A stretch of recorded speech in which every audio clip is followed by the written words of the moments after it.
Hey everybody, Josh, Denne, Tim, Herr here. We are coming at you here from Los Angeles, California in the United States. And we have a phenomenal webinar lined up for you. I know some of you have logged on because a friend or a family member was excited, said, hey, you've got to take a look at this. You've got to really take a listen to what is happening with Seacret worldwide. And they're excited. We're going to do our best to explain why in a moment. In fact, the cool thing is that Tim was one of the people who actually was the person who invited me and my wife Cindy to take a look at Seacret, and he was excited about it. And so we've got with us today the person who sponsored myself, and I'm so honored to be here with you, Tim. I want to thank you, man. He just drove 2 hours of grueling traffic straight. Just walked in the door right now, and thank you for that, brother. Appreciate you being here. Glad to be here. It's going to be fun. I'm excited about this webinar. Oh, man, you're looking good, buddy. Working out. So, guys, here's the thing. Over the first few minutes here, we want to share with you a little bit about what's going on with the company, why we're here, and why the person who invited you here is excited. Of course, this is going to be a little geared towards the people who are already involved with Seacret. But for those of you that aren't yet involved or haven't yet made the decision, perhaps in our conversation here, you'll find a good reason to get started. So I guess my first question for you, Tim, is, when a lot of people see home-based businesses, obviously there's tons of webinars, tons of things out there. Explain a little bit about network marketing. What's direct selling, what's network marketing? Because, as I would consider you one of the world's foremost experts in it, considering your success. And for those of you who don't know, I mean, Tim Herr's, built some of the largest organizations in the history of the profession. I don't want to embarrass the man too much, but you've done incredibly well. And maybe share a little bit what's going on. We've been blessed. I think the biggest thing is you look at what's happening with network marketing, and you look at direct sales and home-based businesses. I think there's a big shift going on. Josh, you look at what's happening right now in the entire world, and I think the economic security isn't really what it used to be. Job security is kind of a thing of the past, and I think people now want to be closer to their families. I think now with the advent of all the and all these different Twitters and all these different things that are going on, people want to be close to their families. Because I think a lot of the times both husband and wife are working, and a lot of times maybe even social media might be raising the kids. And I think more than ever before in this day and age, people want to be home with their families. And I think when you look at the home-based business boom, and you look at what's happening with direct sales, you look at what the lifestyle that can be provided through direct sales and network marketing, I think that's the biggest thing to look at. As a new person looking at this industry for the first time and really thinking those questions: hey, is it real?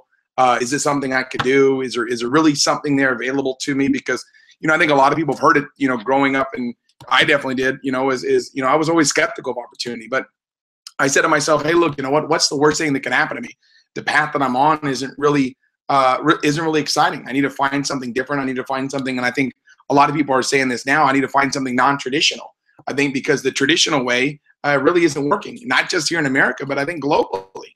I think that people right now have got their hands up everywhere. And I think everybody keeps saying the same thing as, kind of what I was raised to believe, maybe in this industrial age, was go to school, get good grades, get a good job, work real hard, get the gold watch, retire. I don't really think that's happening so much anymore. I can't remember the last time I went to a retirement party, but remember when I was a little kid growing up, I mean, they used to have those things. But I mean, nowadays it just not really happens. So I think more than ever before, I think this home-based business revolution is happening. I think people need to pay more attention to it really now more than ever. And I think that's the thing I would be looking at.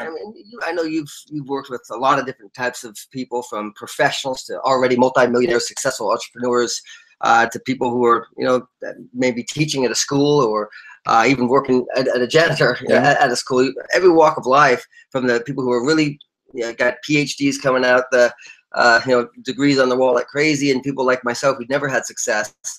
That kind of brings me to my next question. With all the different opportunities out there, what's unique about Seacret? I mean, why should someone really take a look at this company?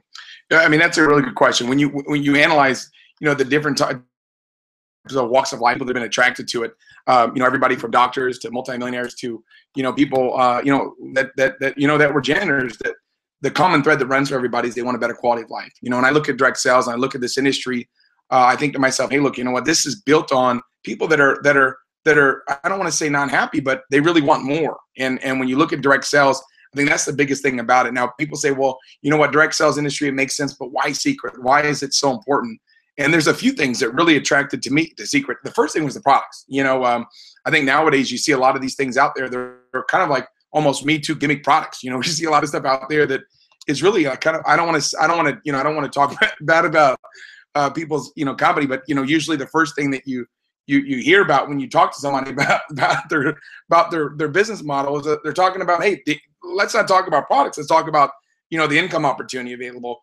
And I think that the income opportunity available is really what attracts everybody. But if you don't have that firm foundation of solid products, and with the track record that I saw, and I know you said the same thing when you looked at this, with a $600 million, when we looked at it for the first time, now over $1 billion worth of products sold retail, in malls. It goes to show you that the product, it's going to move. And I think when you're looking at something for the first time, you have to ask yourself, am I going to be able to really promote this product? Is this going to be a product that I'm going to have to hide behind, or is this a product that I can stand behind? And I think when you look at the Seacret product, and when I looked at it, I didn't know anything about skincare, Josh. I mean, more, like I don't know anything about this, but I said, wait a second, these products can sell. And I think that's something that's so unique in this industry is people right now are looking for a real product. They're looking for something that they can get excited about, that they can offer to their family and friends and be proud of. Something that they can be proud of, not something that they have to deal with. I hear a lot of people say, this is the products that we deal with. This is what we're dealing with. And when I think about dealing with stuff, it's usually not good. These aren't products so much that we're dealing with. These are products that, that we can get excited about, we can promote. And I think that, to me, that was the thing that attracted me on the very beginning, was the fact that the products were there. And that was crazy because, when I saw this, you remember I wasn't doing well financially. And when you gave me the products, remember it was Mother's Day, 2011, as a matter of fact. And you had some products at your house. I'd come over. I was talking about something completely different. And you said, "Man, take these home." And when I got the products, I thought I wasn't going to do the skincare. I had no interest, by the way, in doing Seacret at all. But he gave me these products, and I went and took them to my wife because I had no money, and I thought, hey, at least I get a Mother's Day gift now for her, for my daughters, and I got some to my mom. And what was interesting is several weeks later, they were both raving about these products. Yeah. And the marketing side of my mind came on and said, well, at first I was like, really? Are you serious? Like, you really like these things? They're like, yeah, these are amazing. So we got great products. And of course, you want to get with the person who got you on this webinar, get to a wow party, experience these products, get a test drive for free. I mean, it's the best way to experience them. Get a sample if they're not in your local area, but you have to experience these products. And I know this sounds kind of crazy, us talking about it. You got to experience it. But when you do, you'll know why we're saying this. Now, with the products being what they are, I want to kind of talk about the opportunity of network marketing, because Tim, you have a unique story, and something I've always respected you about. Yes, you made millions and millions of dollars. You've done that. And I know you're real humble about that, but more importantly than that, I think, because I've met a lot of people who make millions and make money, but what's rare is you've helped a lot of people make $1 million a year. You've personally recruited many people into this profession that don't just become successful, but they make a lot of money. I'm one of them. You helped me earn more money than I've ever made in my life, and I know you've done that for a lot of people. What's the difference? And like for a lot of the people that are kind of plugging on right now, I know a lot of people think, well, $1 million a year, that's kind of crazy, but it's not really, is it? No, I think the biggest thing is to believe it's possible, and I know that for myself, I know that I'm nobody special, there's nothing special about me. The fact that I got some great training, I got some great coaching, and I learned, and I realized, hey, look, if I could make the type of money that I've been blessed to make, then I know that anybody can do it. And, when I met you for the first time, it was, I'd know who you were. I'd respected you for, over a decade. So I knew that I knew you had it in you. At the time, maybe you were involved in a situation where maybe what you wanted was not available, but I knew it was in you. And I think the biggest thing, we talk about helping people make a fortune. The biggest thing that I look at is it's my passion. It's my passion is to understand that where people are right now. I mean, there's people right now that need something, that flat out, they need a chance, they need opportunity, they need something real, and not one of these fly by night companies, that are here today, gone tomorrow, that are not going to stand the test of time. Right. And you look at it, and it's sad because just in the last few years we've been around, we watched it happen. You see these companies, and you just know that there's nothing tangible there. There's no type of longevity there. you know, when you talk about making the fortunes, I think everybody wants to be successful. I think everybody wants to make their goals and dreams come true. And I think when you look at the secret opportunity, what the quality of life that is provided so many people, I mean, it's exciting. But the thing that is that, you know, that when you look at people that have achieved so much success, my mentor taught me this, geez, back in the late 90s, he said, I go, what's the difference between those people that are wealthy? I remember we were driving to Fashion Island in Newport Beach, and we were driving by these huge mansions. And I said, who lives in those places? And he said, people just like you that got a chance. And he said, Tim, there's no difference between somebody that's wealthy and someone that's not. He goes, the common denominator, and I could vividly remember, because for me, it's hard to get caught up in this money because I came from a poor family, Josh, you know. I said, you know, what is it about people that are successful? What is it about? He says, they're no different than you and I, except for they get a chance. And he says, the common denominator that they all share is they all got a chance. And the number two thing is they all took that chance. And that's the biggest thing. I think a lot of times, you know, opportunity knocks on people's door, but sometimes you're so busy out back looking for a 4-leaf clover and thinking that it has to do with luck, that it's just like, hey, don't pull the shade down. Don't pull the shade down if opportunity's knocking. Open the door. And that's what gets me excited about, you know, what's available with this opportunity. Now, and I got to admit, man, you know, watching you work over the years, you know, it's not just about the opportunity, and that's true, because there's an opportunity right now for you. And, you know, when you say get a chance, I think sometimes someone thinks that someone's just going to come, you know, physically grab you and say, look, I got to make you do this. And that doesn't happen. It's like, this is your chance right now, or this is a chance at least. And we believe the best chance for success. But now that if someone decides they want to take it, they really want to make it work, what do they do? Because I think a lot of people have the lottery mentality. And for you, I watched you work. I mean, in the beginning, man, you worked 24/7 around the clock. You always did what you said. And that's important. Can you kind of maybe share with some of the people out there that are maybe looking at this and about to make a decision, what they can expect? And this is the biggest thing in the action, you know, what they do. You know, you look at your daily method of operation, mainly at the very beginning. You know, my mentor taught me, he says, Tim, this business isn't a sprint. And he goes, it's not a marathon either. He said, it's a relay race. And he goes, you got to realize that success in relay race, he's told me, he says, it's found in the exchange zone. And that's when you pass the baton to someone else. And I think a lot of people, what happens is, you know, they get involved in the business and they want their team to go out there and work, or they get somebody started. And at the beginning, it's all about making sure that that person has success. Get someone started, and you make sure it's not so much about, you know, hey, look, you know what, people get started in this industry is like, I want to become successful. Okay, great. Well, forget about you. And if you help other people get what they want, you automatically, and it seems like it's an old like cliche or something lame or something, but it's true. It is true. You know, that if you help enough people get what they want, you automatically get what you want. And it's easier to help someone get what they want as opposed to help them get what you want. You know, if you get someone started in this industry, they don't really care what's in it for you. They care what's in it for me. And if you can help people achieve their dreams, your dreams are going to be taken care of. So I think the biggest thing that I would tell people, mainly that maybe have tried this industry before and maybe not had the success, that you got to sometimes take the focus off yourself and put it on those new people that are getting started on your team and making sure they make it.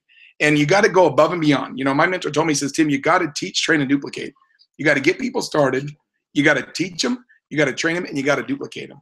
And I think that's I mean, this stuff. This is good stuff. This is teach, train, and duplicate. That's it. You know, and people want to be leaders. They want to stand on their own. They don't want someone all the time, you know, holding their hand. They want to go out there and they want to lead. And sometimes they don't think they can do it, but they can.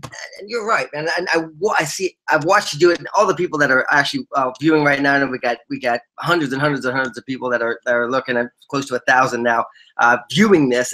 And those that have worked with you, they know, you know, that two things that they can count on by Tim Herr: you're going to work hard for them, and you do care more about them than you do about your own paycheck. And you know, that's one of the things I think is overlooked. Now, I want to talk about the what, because when you were working with me, I remember most of the time you sat down with people nonstop. You did the presentation, and I mean, you just did it no matter what, even when you didn't want to. Yeah. I know there was times when you know, it was tough, but you did it.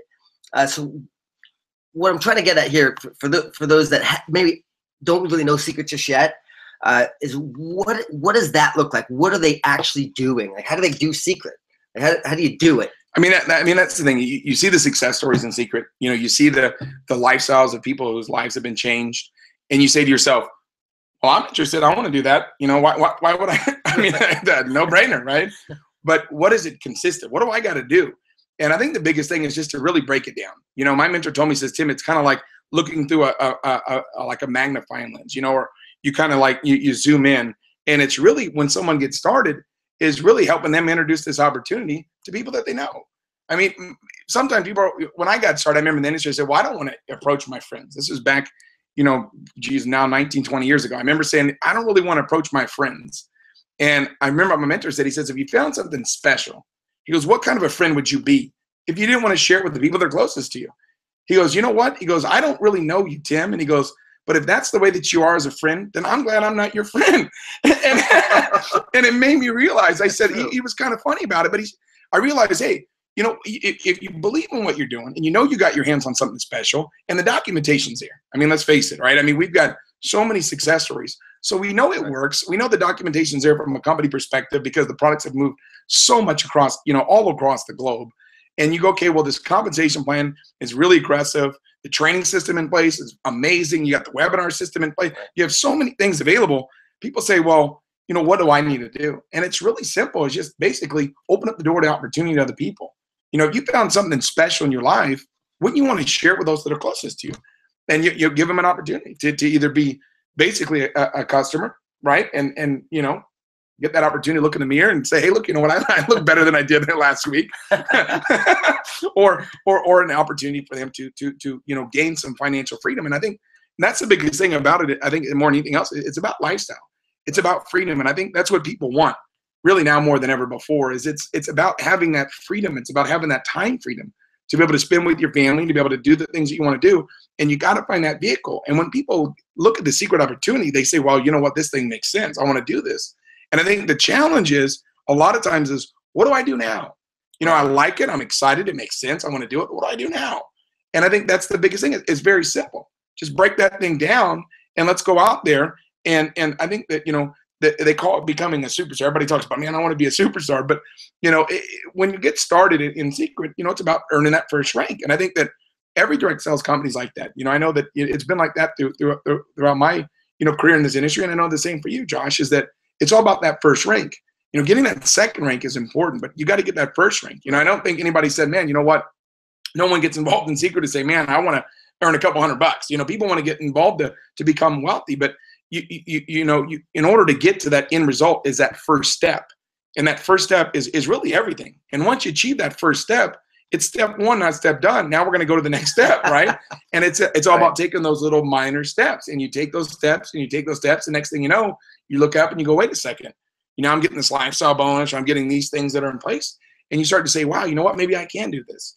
But it's just about focusing in and really zeroing in. You know, I use the analogy all the time of a magnifying lens. You know, you look at a magnifying glass. You know, you take a magnifying glass on a hot summer's day in you know, you look at it in Arizona and you put a newspaper down and you hold a magnifying glass above that newspaper and that newspaper won't burn, okay, if you keep moving it around. But as soon as you stop and you harness the energy of that sun and magnify it, that thing within seconds will burst into flames. And that's what I think this industry is lacking a lot of times is people are all focus in on, look, let's just focus in on the first step. Get that first step done, and then let's get that second step. Which is the superstar. And then the new superstar, if I'm hearing you right, Tim, what you're saying is the goal is we got something good. We got something special. Go share it with people. So we have you know, we have the products, obviously. Until you've experienced them. When you experience them, you'll know. And we call them wow parties, and we say it because people say wow. Yeah, they get the wow factor. They work. So basically, what I'm hearing you say is like just get the products on people, share the opportunity, be excited about it. And you be honest, just say, hey, you're my friend. You know, I found something amazing, and just stay on that mission. And in doing so, you'll accomplish goal one, which is superstar. That's it. And basically, that's you getting a package and helping two people do that within your first 30 days and being business. Is that right? Yeah, and I think also I want to add on that is that I think a lot of times people think, man, maybe I need to learn all this stuff. Maybe I need to learn about all these different products, or I need to learn everything about the compensation plan. I need to learn. And the reality is that you're going to learn and earn at the same time. You know, it's about learning and earning. It's not about learning it, then going out there doing it. And I think, you know, you said something that was really unique. You said being honest. And I think that's the biggest thing. when I approached you even about it, I said, you know, I don't know anything about skincare. And when I looked at this thing, I told you, I said, dude, this thing, I don't know anything about makeup. You know, I thought it was makeup. I didn't know it was skincare. I had no idea. You know, and I was like, what is? But when I approach people like that, they go, well, you know what? Well, maybe I don't need to learn everything too. You know, and you know, that's unique, because I go back in my mind. We both didn't know anything. Yeah. But here's what I knew for sure: you were going to make it happen. I knew you were going to make it happen. When I made the decision, we knew we were going to make it happen. We didn't know what we were doing, but that's what doesn't matter. And I think sometimes, at least early in my career, I thought I had to know everything and I had to lead these people. Yeah. And what I realized is I just got to do what you did, which is show up, be honest, and serve. That's it. Hey, I don't know much about this product, but look what it does. You know, and people go, wow, you know, that's pretty cool. So I think the biggest thing is you don't need to go out there and become a skincare, you know, dermatologist specialist. We've got those people, you know, and those people get attracted to Seacret, you know, just because the product is so solid. And I don't think you got to be some network marketing guru. You just got to be honest with your friends and say, hey, look, you know what I am. And you just tell them, hey, look, you know what? You know, I work wherever, and that's where I am. But tell me about your background, because you know, for those that haven't met you yet, I'm loving this. Really, I really appreciate you taking the time to come up here. But you know, meeting you now and seeing you in the circles that you've been in, and seeing you really educate some people who do have PhDs, people who are successful and built some major corporations. But you didn't start there. You know, your story is unique, and can you kind of share where you were before you got involved in this profession? You know, it's interesting, Josh, because I think a lot of times people look at the successful people that are in this industry and they say, wow, you know what, because of maybe the success they have, or maybe because of their ability to communicate. But I didn't have any of that stuff. You know, when I got started, I was actually working at a go-kart track in Southern California called Boomers. I worked on turn 6 for Thunder Road, and I used to wear this little pink hat, and I used to wear this orange vest and hold this little sign up that said no bumping. And that was it. I mean, that was the extent of that's all I knew. I mean, I've never really worked anywhere else. I've never really had, you know, I think if I could change one thing about my past, is that I wish that I did get involved in corporate America so I could relate to more people, you know, because I see a lot of people out there that are working 10, 20, 30 years for a company, and then they get involved in our profession and because they want that lifestyle. And I don't really know what that looks like. I mean, I was really raised almost in this profession. I got involved at a young age, but I just looked and I said, I don't want to do what everybody else is doing. I don't want to work. And nothing wrong with that. I don't even, when I see people that are out there that are working, you know, at a job, and they're out there and they're doing the best they can, I got a lot of respect for that. I really do. And I just didn't want that for me. Doesn't mean, you know, it's not about a good or bad. I just didn't want that for me. I didn't want to go to a job and clock in and clock out. I didn't like it, you know. I didn't like it, you know what I mean? So I just said, I want to find something different. And when I saw this industry, I said, what if I could do it? And I didn't want to fail, so I just kept on keeping on. I'm like, man, you know, what's the alternative? You know, I do this. Best thing that can happen to me is I have financial freedom and financial independence. That sounds good. If I don't, what was the other alternative? And I didn't want to do that, man. I mean, driving up here, I was fighting traffic, and I'm just looking around, going, you know, there's so many. That's their rats. I'm like, where do these people come from? And there's so many of them, and I'm just thinking to myself, golly, man. This is not what life is about, right. You know, and I'm not saying anything wrong about it. I mean, if that's what someone chooses to do, man, my hat's off to them. What you're saying is there's a better way. But if there is something available, I mean, why not take the alternative route, you know, and find something? And whether Seacret's that opportunity for somebody, the only way they're going to know is if they get started and if they stay the course. I mean, that's the biggest thing. You know, you look at Seacret and you say to yourself, you know what, it makes sense. I see the income available, see the opportunity, I see whose lives have changed. I like what's available. You know, the CEO's got a great heart, and that's something that's very rare in our industry. Usually the owners of companies are trying to take advantage of people, not trying to take care of them. You know, and we have. I want to touch on that, because again, you have a unique perspective. I learned a lot about the profession when I met you. I'd been around the profession almost, you know, in one company 10 years, but you know, for almost 15 years. And I really didn't know what I didn't know. And you've had the opportunity to meet a lot of different CEOs, a lot of different companies. And so you look at a company like Seacret and where it's going, and obviously, you know, you're full bore making it happen here. From that perspective, from the perspective of this company being like a unique company, a game changer, everyone says that. Yeah. You know, everyone says that. You know, well, I got X, Y, Z, I got this. They all say it, but really, what is it? Why is it that Seacret truly will be a multi-billion-dollar company? Because I know I believe it with everything in me. I know you do too, but why? Yeah. Why, from your perspective, will this company make it? Yeah, and I think it starts with the person at the helm of the ship. I mean, when you look at it, and I know that you've had Isaac on these webinars, but you look at Isaac Benchbot and you say to yourself, that's the guy that I want at the helm of the ship. I mean, you look at what he's been able to do, just getting started. I mean, coming over from this country, what he did in the kiosk industry, and you say, wait a second, these guys started grassroots. I mean, they started from 1 and 2 to 3, and I couldn't even imagine being in a country where I don't really speak, maybe that's my first language or whatever, and to be an immigrant and to have that explosion and all that success, and then to shift gears and come over into the direct sales industry and say to himself, hey, look, you know what, I need to find some guys that know how to do this industry. And he got started, and he just started to learn and to see how quick he picked up on it. But the key is it's not so much about, what he knows now about direct sales. Right. It's about who he is as a person. And that's, to me, is the biggest thing. People say it's something that you have to really feel. I mean, that's the thing about it. You're not going to understand Isaac Benchbot until you feel him. I mean, when you get around him, you can feel his heart. Right. You can feel his energy, and you know that he's somebody that cares about people.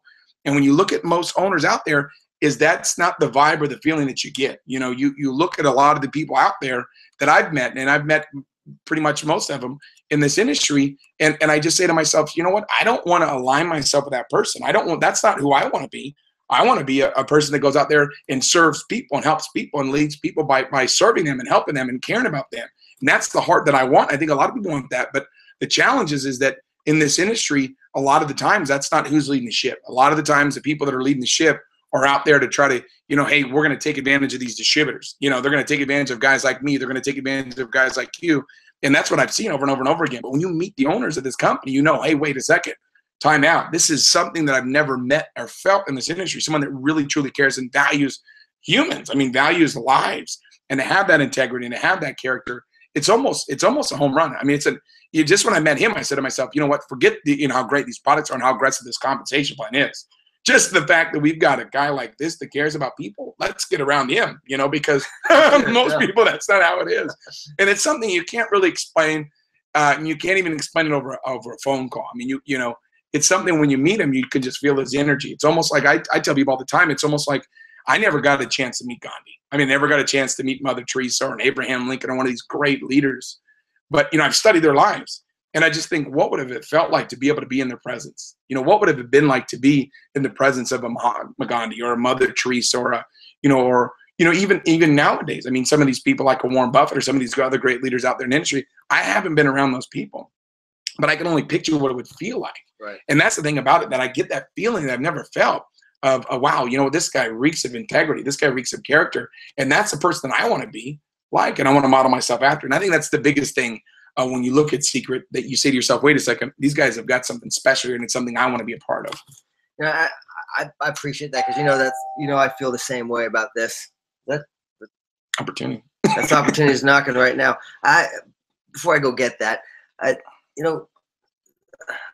when someone's getting started in the business, and because you've said a lot of great things, you've talked about using the products. The products are a unique factor. You've talked about working hard, trusting people, serving people.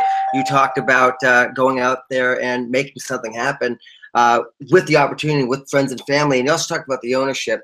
Now, if someone's going to get started, how do they get started right now? They want to get started. They want to get online. What do they do? What packages do they get started with? Yeah. What's the next step? Well, I mean, that's a good question. I think a lot of people right now, they're saying, hey, look, you know what? Right, I'm at a point in my life right now where I want more. I want to have more. I want to do more. What do I need to do to get started? The first thing you got to do is you need to get to the person that invited you on this webinar and get back with them. I mean, that's the biggest thing, is you want to make sure that the person that introduced you to this opportunity, you want to make sure that you enroll with them, and they'll walk you through it. They'll walk you through getting started. And when you get started, it's amazing how simple it is. The sign up process is so simple nowadays. I mean, I look back to when I got started in the industry back in the 90s, and fax on demand, all these different things that were just crazy. And I didn't even own a fax machine back then. But now it's so simple with the advent of the internet and the simplicity of it. I mean, it's never been better than it is right now to get started in direct sales. It's never been better than it is right now to get started in this industry with all the social media and everything available to us. But the key is to get started. I mean, that's the biggest thing. And you got to look in your heart and ask yourself, hey, look, you know what? If not this, then what? If not me, then who? If not now, then when? I think this is really the best time ever. You know, when's the best time to change your life financially and have more and do more and see more and be more? Probably right now. So I think right now is always the best time. So get started. And then when you get started, you know, I always tell people like this, look, if you own a gas station, what's the number one thing that you probably want to get?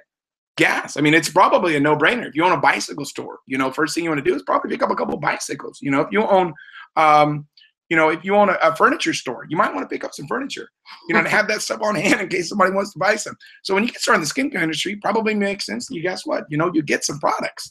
So you first thing distributors need to do getting started is, hey, pick a package, you know, get some products. And what I like the most about what Seacret's done, Josh, is they've really broken down these packages almost to the point where it's so simple for people to win. Right. You know, when I got started, I said, hey, look, you know what? I want to make as much as I can as fast as I can. And they said, well, you know what? Boom, this is the package for you. And and I got started with the, you know, the biggest package available because that's how my attitude is. But, you know, I've seen people get started at even, you know, the premium package and become successful, you know? So it really is a matter of getting started. And I'm laughing because I'm glad you got the big package because I used Tim's package because I was so broke I couldn't even pay the $49. Tim dropped me off one day. My electricity was off. So here's the thing. Remember that? Oh, yeah. Oh, man. We took his box of products everywhere. And the thing is, if you don't have money right now, that's why you need to get started now. You need to find it, figure a way to do it, get in. Okay. And then if you don't have a product, find a way to get the product and then go do it. And then you'll have enough money to buy the product. If you have the ability, start with the big package. Get what you got because you're absolutely right. If you're going to be in business and make it work. And, you know, here's my last question on this topic. I want to kind of shift gears into some of the training stuff. Yeah. But for the people that are just now getting started in this profession, or maybe they're looking at Seacret, a friend of theirs invited them on there, what would you say? We get a convention coming up. I know we're going to touch on this a little bit more. But why would it be important? I mean, look, if I'm watching right now and I'm say another part of the world, and there's a convention coming up, why would I want to go to Phoenix, Arizona, November 7th for this international convention? Why would I want to do that? You know, it's interesting because that's probably when I got started, that was the biggest thing. I remember them telling me about these conventions. I'm like, what the heck? I don't want to go to some stupid, you know, I thought it was going to be some pump up session, some hype fest or something ridiculous. I'm like, I don't want to be a part of that. Okay. I'm self-motivated. Okay. It's called starvation motivation. That's where I was at. Man, I can remember back in those early days, but that's where I was at. I'm like, I don't need to go to, and it was in Dallas, Texas, and I'm here in California. And I'm like, I don't need to drive, you know, a couple thousand miles to get fired up. Okay. I can look at my bills and get fired up. You know what I mean? I can answer the bill collector's calls and just, oh my goodness. Right. So it wasn't, I'm like, this is ridiculous. But I realized that there had to have been something there because they kept telling me, you gotta go. And finally I went. I mean, I reluctantly. I mean, I was reluctant. I did not want to, I had a bad attitude. I think the whole way there, we drove too. I mean, that was ridiculous. But we drove the whole way there. And I was just bugged the whole way, just mad about everything. And when I got there, I was like, man, they better get me excited. They better do something because this is ridiculous. I mean, I didn't have the resources. It was ridiculous. I can remember peanut butter and jelly sandwiches. I mean, nonstop. I mean, that was all we were doing. I ran out of jelly because I didn't do it right. I didn't even it out. So I was eating peanut butter sandwiches by the last day of the convention because I ran out of jelly. But I remember how broke I was. But when I walked out of that convention, I said to myself, I knew it. I knew I could do it because I could feel the heartbeat. Right. And I think the biggest thing is when you get involved in business with people, you got to feel. And that's something that it's kind of hard. I mean, you know, it's hard to explain, but it was a feeling I got in my nervous system where I could do anything. Well, it jacked your belief system up, it took my belief system through the roof. I could see myself, you know, I could see myself being successful. I knew it. I heard the testimonials and I saw the testimonials and I could feel the heartbeat of the company. I said to myself, you know what? I can do this. I can make this happen. But I would have never had that belief system because that was the first. That was the first. I'm talking back a long time. And just to give you guys a little color. I mean, you said that Boomers it's a go-kart spot, but you know, Tim was. I mean, you were sleeping on couches. You were couch surfing for a long time. I mean, so, you know, you hear these rags to riches stories. Sometimes people think it's played out, but it's not. I mean, this was a real experience. Yeah. You went through it, and even from that moment.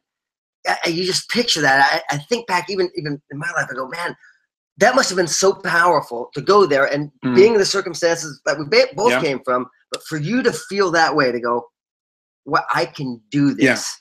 And you know what it is, Josh, is I knew that nothing could stop me. That was the biggest thing, is I know that if I didn't go to that convention, I would have never raised that belief system to that point where I knew that nothing could stop me. Nothing could knock me out of this box. So or this that opportunity. was the thing. That was the convention, because when I walked out of there, I said to myself, you know what? I don't care what I go through, because I was like, doesn't matter, because I know where I'm going. I knew that no matter what, I was going to end up with getting the result. So I didn't care all the challenges or obstacles or roadblocks. And even sometimes it was, you know, it felt like a detour. I knew that no matter what, I was going to get to the end result. And I knew that because of the convention. That was a difference maker for me. And that's why, I mean, nowadays, I tell people whenever it gets started, the first thing is, boom, the convention is more important than anything. And people are like, come on, dude. You stop already with the conventions? But I know without a shadow of a doubt in my mind that I would have never made it. True. And I don't even want to think about the lives that would not been changed. That's the biggest thing people need to look at is it's not just about, hey, look, you know what, if I get committed, I go to this convention and I get committed and I learn this profession, I become successful. That's great for you. That's great for your family. That's great for your kids. That's great for everybody that's going to come, you know, your ancestors and everybody, that generational wealth. But what about the lives that are going to get changed? The people whose lives you're going to touch, you know, that because of your you know, because of that raising that belief system. And it doesn't matter what your background is. You know, I grew up living on, I mean, I literally was, I was really poor when I got involved in this business, man. I was, you know, living on my own since I was 16. I don't even want to get into it because it's, even when my sister comes over to my house all the time, and we sit there, my sister, my wife, and my sister and I will talk about how we grew up, and my wife's like, this doesn't even seem like it's possible. You know what I mean? Like, what? This is ridiculous. And I don't even like talking about it because even though I lived it, even hearing it, it just sounds so far-fetched, you know? But all I can tell people is that it doesn't matter where they are at right now, what challenges or obstacles they go through. It's about where they're going. It's about, hey, look, you know what is that? What do you want your future to look like? What do you want the rest of your life to look like? What do you want to have? What do you want to do? And once you know, hey, look, you know what, this is what I want. How do I get there? What do I got to do? And the biggest thing of getting there is getting that darn convention. And I can't stress it enough. I tell people, I mean, this is it. Because if you get to the convention, you're going to feel you understand? You can go out there and I can talk to people and I can go out there and talk to 1,000 people, but if I don't have a belief system, people can smell a phony a mile away. That's true. They can tell when someone's got their fingers crossed going, hey, look, you know what, I believe, but they really don't. But when you leave that convention, you're going to know without a shadow of a doubt in your mind that you can do it. And that belief is going to be, it's going to be transmuted. It's going to be translated to other people that they talk to. And those people are going to say, wow, you know what, I want to be a part of this too. And it's not about knowledge. And I love, one of my mentors told me one time, he says, it's not what you know, it's what you feel about what you know. And that was, to me, is like, it's that feeling. How do you feel about what you know? It's not about, man, you know what, I know this, I know that. Well, congratulations. There's no test. There's no, I mean, every time I go deposit money at the bank, banker's not giving me a test. So there's no test out there. There's no book it coupon if you read a book. You know what I mean? There's no book it coupon for you to go out and get a personal band beats from Beats Out. That doesn't exist in the real world. It's not about, you know, getting, you know, through a book. It's about getting from a book. It's not about getting through a training. It's about getting from a training. It's not what you know, it's how you feel. Cool. And that's where you're going to get it, at that darn convention. And you feel it. You're going to come out there with your, oh my God, you're going to be on, and it's not a pump up session. It's about feeling the heartbeat of the company. Right. Now, man, here's the thing. I've been around this profession 19 years myself, and after interviewing people for years, and I've never done it in these formats until recently, but you can tell when someone knows what they're doing and when someone doesn't. And just hearing this, like, man, there's the common denominator, the belief, the serving, the working. That's it. And I know some of you may be going, well, I was expecting a presentation. You know, I was expecting some slides and, you know, some kind of sales pitch. And well, look, then you're probably gonna have to go somewhere else. Now, if you want to learn more about the products and stuff, we did a good webinar with Professor Ho. You can watch that replay. The person you invited here can send you a link to that. Or you want to learn about Isaac, you got a replay for that. There's tons of company material. Once you sign up and you get involved, you're gonna have an access to a back office that's gonna be remarkable. You'll have all that stuff. But I just get fired up listening to you because you're really spelling it out. And guys, I just want you to catch this because it's true. When the belief is there, you can do anything. Nothing stops you. The mountains move out of the way. And you know, we're going to move on here in a moment, but the convention, you know, there's going to be some special stuff. We're just on a leadership call, and I know we can't really let the cat out of the bag. We can't say the specifics, but oh my God, for those of you agents right now, it's out of, I mean, And I was in disbelief. I mean, when they were talking about it on the phone, I said to myself, how, I mean, I'm a numbers guy, you know, and I was never good at math, you know, growing up in school, but I'm really good at solving problems because of my mindset that I learned in this industry by going to conventions. But, you know, I look at it and I say to myself, you know, this, what they're about to do, I mean, you're opening the floodgates, and it's not like a figurative speech. It really is. I mean, it's going to be, and people that are going to come out of there, they're going to come out of there changed. I mean, I can't even imagine like what's going to happen just from the announcement that I heard today. I was like, there's no, the work in the numbers. I said to myself, this is good. I know the payout is ridiculous already because I've worked the numbers before. And I said to myself, you guys are taking it over the top with this one. How they financially, I mean, goodness gracious. But that's the good thing about having a company with so much, you know, that with such a good track record of success. I mean, when I saw that warehouse for the first time, I said, this isn't a startup deal. You know, that whenever you've got that type of, you know, that type of international footprint like we have at Seacret, you know, you're looking at a company that really, even though it's only been around for a few years here, but we've got that backbone and stability and credibility of a company that's been around for over a decade. So you look at it and you say, wait a second, that's a unique marriage where you got the income potential of a new company that's a brand new baby, you know, a couple, you know, 3-4 years old, or, you know, looking at a little baby here since 2011. Then you look at the stability and credibility of it and you say to yourself, wow, this is shocking. And then when you see the compensation plan that they're about to do, I'm just saying, man, you know, I'm glad they didn't do this. I'm glad they didn't do this, you know, 2-3 years ago, because the opportunity wouldn't be as great as today. I mean, because a company already be doing billions of dollars in business, and it'd be all over the world. This thing is going to spread this thing like I mean, it's gonna, man. I'm fighting not trying to say some of the stuff, man. And usually there's hype, and like you get there, and it's awesome, but it's maybe not as awesome as we're downplaying this. I'm just telling you. You can't overpromote this. This is going to be remarkable. Look, and again, don't say, well, you know, I'll try to catch a video or I'll hear about it from my friend. Then you're missing the point. Yeah. It's about being there. And Tim, you said it perfectly. It's not, you know, what you know. It's how you feel about what you know and that experience that you get. I mean, it was the interactions. I mean, I remember standing in line at the convention. I mean, we used to do silly things. I mean, I remember getting there at 4 o'clock in the morning, standing in line for the convention to open up, like we were at like Star Wars or something. We were crazy. And I can remember just talking to those people. Man, I just want to stop you there, because that's so true. People wait in line for like an iPhone or a movie, or there's football games right now. People are tailgating, they're waiting to get in. Yep. And then they say we're crazy for getting up at 4 a.m. waiting in the line at a convention. That was our Super Bowl. That was it. I mean, that was our Super Bowl. That's how it was. And I can remember, though, meeting the people in those lines, people from all over the world, all walks of life, you know. And I just said to myself, man, you know what? This opportunity is for everybody, you know. And that's what I think people are going to experience. There's so many different levels. Meeting the people that are at the convention, you know, meeting the people, you'll be sitting next to somebody that's from, you know, a completely different walk of life, but you're fired up. And you just realize it's like, look, you know what? The common thread isn't our past. I think a lot of times people want to say, hey, man, you know what? I like this person because we have a common past. And I think the key is my mentor told me, he says, Tim, don't align yourself with people that have a common past. He said, Tim, align yourself with people that have a common future. And that's what happened is I would go to these conventions and I would meet people and I'd build relationships and friendships that you have forever. And you learn. And I think, and I don't want people to misinterpret what I'm saying. Is you know, you got to learn the information, right. But it's not like you're learning it because you're missing it. You're learning it just to enhance your skill set. You know, I think a lot of times people are like, man, you know what? Well, for me anyways, when I remember I would do personal growth and development at the beginning, reading all the books. And at the beginning, I was so caught up in it.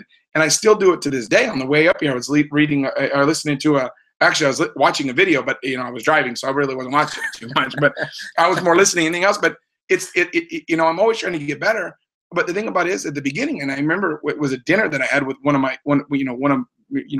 heroes, and he told me, he says, Tim, you don't do personal growth and development because you're weak. You do it to remain strong. And I think that's the biggest thing is you don't learn information because, you know, you're lacking it. And you need that information to become successful. I think a lot of times that'll happen is someone's, oh man, you know what? I need to learn. I need to get to the convention so I can learn from Josh Denne or learn from Tim Herr or John Lott or Jesse McPherson or one of these people that have made all this money in Seacret. I need to learn from them. The biggest thing is you know, you've already got what it takes, but it's going to take all that you got. And it's that raising of the belief system. It's that feeling that you get. And that's the thing about it with me, with those conventions, mainly in the early days is, you know, I would walk out there with 30, 40, 50 pages of notes. And because I didn't want to miss something. And it would only be, And you might only take 3. I mean, something like this, even this webinar, somebody might walk off this thing with 3 or 4 good ideas, but sometimes that's all you need is a couple good ideas and a series of good ideas. You know, you've been in the habit of making good ideas, and then boom, one idea, boom, opens up the floodgates of success for you. So, you know, a lot of times people will credit that one idea with the person, oh man, it was that one idea. Well, you know, it's all those other good ideas that you did leading up to that. Right. You know, but it's that at the convention, you're going to get all those ideas. You're going to get all that information, and you're going to come out of there just mind weird. And it's so fired up. So because we're running out of time, at least for this section. We're going to go into some questions. So I'm excited to hear from your questions. By the way, before you start typing your questions into the box there that's beneath you, make sure you type your name in so we know who you are. Type your name in, and then you can ask your question. But my final question for you is timing. You know, you've been in companies that have succeeded. You've been in companies that have failed. You've made millions, and you've also lost money. And I have too. And I think if I look back on it, I say, you know, provided you have all the good things, you got a good company, you got good products, timing. And the timing at Seacret is unlike anything I've ever seen. I want you to kind of just touch on the timing. And as it refers to this convention, because this is Revolution, I think it's being named Revolution for a reason. But just if you could just finish on timing, that'd be great. You know, that's probably the most important thing to talk about is timing, because when you know, the way that I look at it, it's almost like, you know, and I never played baseball. I mean, I was terrible. I think I played Little League 1 year and I was terrible at it, never played again. But it's kind of like in baseball, though, from what I understand, if you hit a home run, I never hit one, but when there's a sweet spot on that bat, you know, that when you hit it, it's like the perfect time. It's like and it feels almost like you're just cutting through that baseball. And it's just like, and that's whenever you get those long, deep home runs that these guys, obviously I don't do, but these guys hit. And I think when you look at Seacret, it's the timing of it. It's like hitting that baseball, you know, bat and that ball together right on that sweet spot of that bat. It's just right on that sweet spot where you just hear that crack and it's out of the ballpark, because, you know, the timing is not when we got involved in it. That was not the timing. I would never want to do that ever again. I mean, I would never, and I told myself, I'd been involved in startups before, and I said, I'm never going to do it again. You know, I never will do it again. But when I met Isaac, I said, you know what? I believe in this guy. Let's do it. And looking back at it, you know, my mentor taught me, says, Tim, the pioneers, okay, you know, the people that go out there and they pioneer stuff, they're the ones that get the arrows. The settlers get the land. You know, the timing of it is now. Now that now it's out of that I don't want to say scary place, but it's still where the point where the company's got, you know, they're no longer where, you know, that, hey, look, you know what, you know, we're worried or we're concerned. And a lot of times that's what those companies are, is that you'll see the CEO or president of the company, or sometimes even the top distributors of the company up there, they're saying, oh man, we're going to become a multi-billion-dollar company. But the reality is that, you know what, that you know, they're downsizing and laying people off because they can't afford to pay for their employees, or, you know, checks are being laid or checks are bouncing. I've had that happen many times in network marketing companies. But to be in a company right now where we are, where the company is hitting that momentum curve right now, and that's where the money's made, is getting involved. And I would say probably about after the revolution, then there's going to be about a 6-month window of opportunity where the big money earners, I don't think the top money earners, Josh, I have even heard about Seacret yet. I think the guys that are going to come in here that are going to make the big money, they don't even know about this company yet. Oh, we just saw that just this last year, where a guy came in at, you know, at seemingly the bottom of it. Everything's at the top right now, but came in, you know, down and just smashed all of us. I mean, went all the way to the top. I think that's going to happen more, especially now. And, you know, you touch on this, and it's so brilliant, because the timing of it when we got started, guys, I mean, just so you get some perspective, we didn't have a website. People, when their products came, they weren't packaged right because they didn't know how to do it just yet. So they would be broken. Yeah. Remember, salt and oil leaked all over all the products.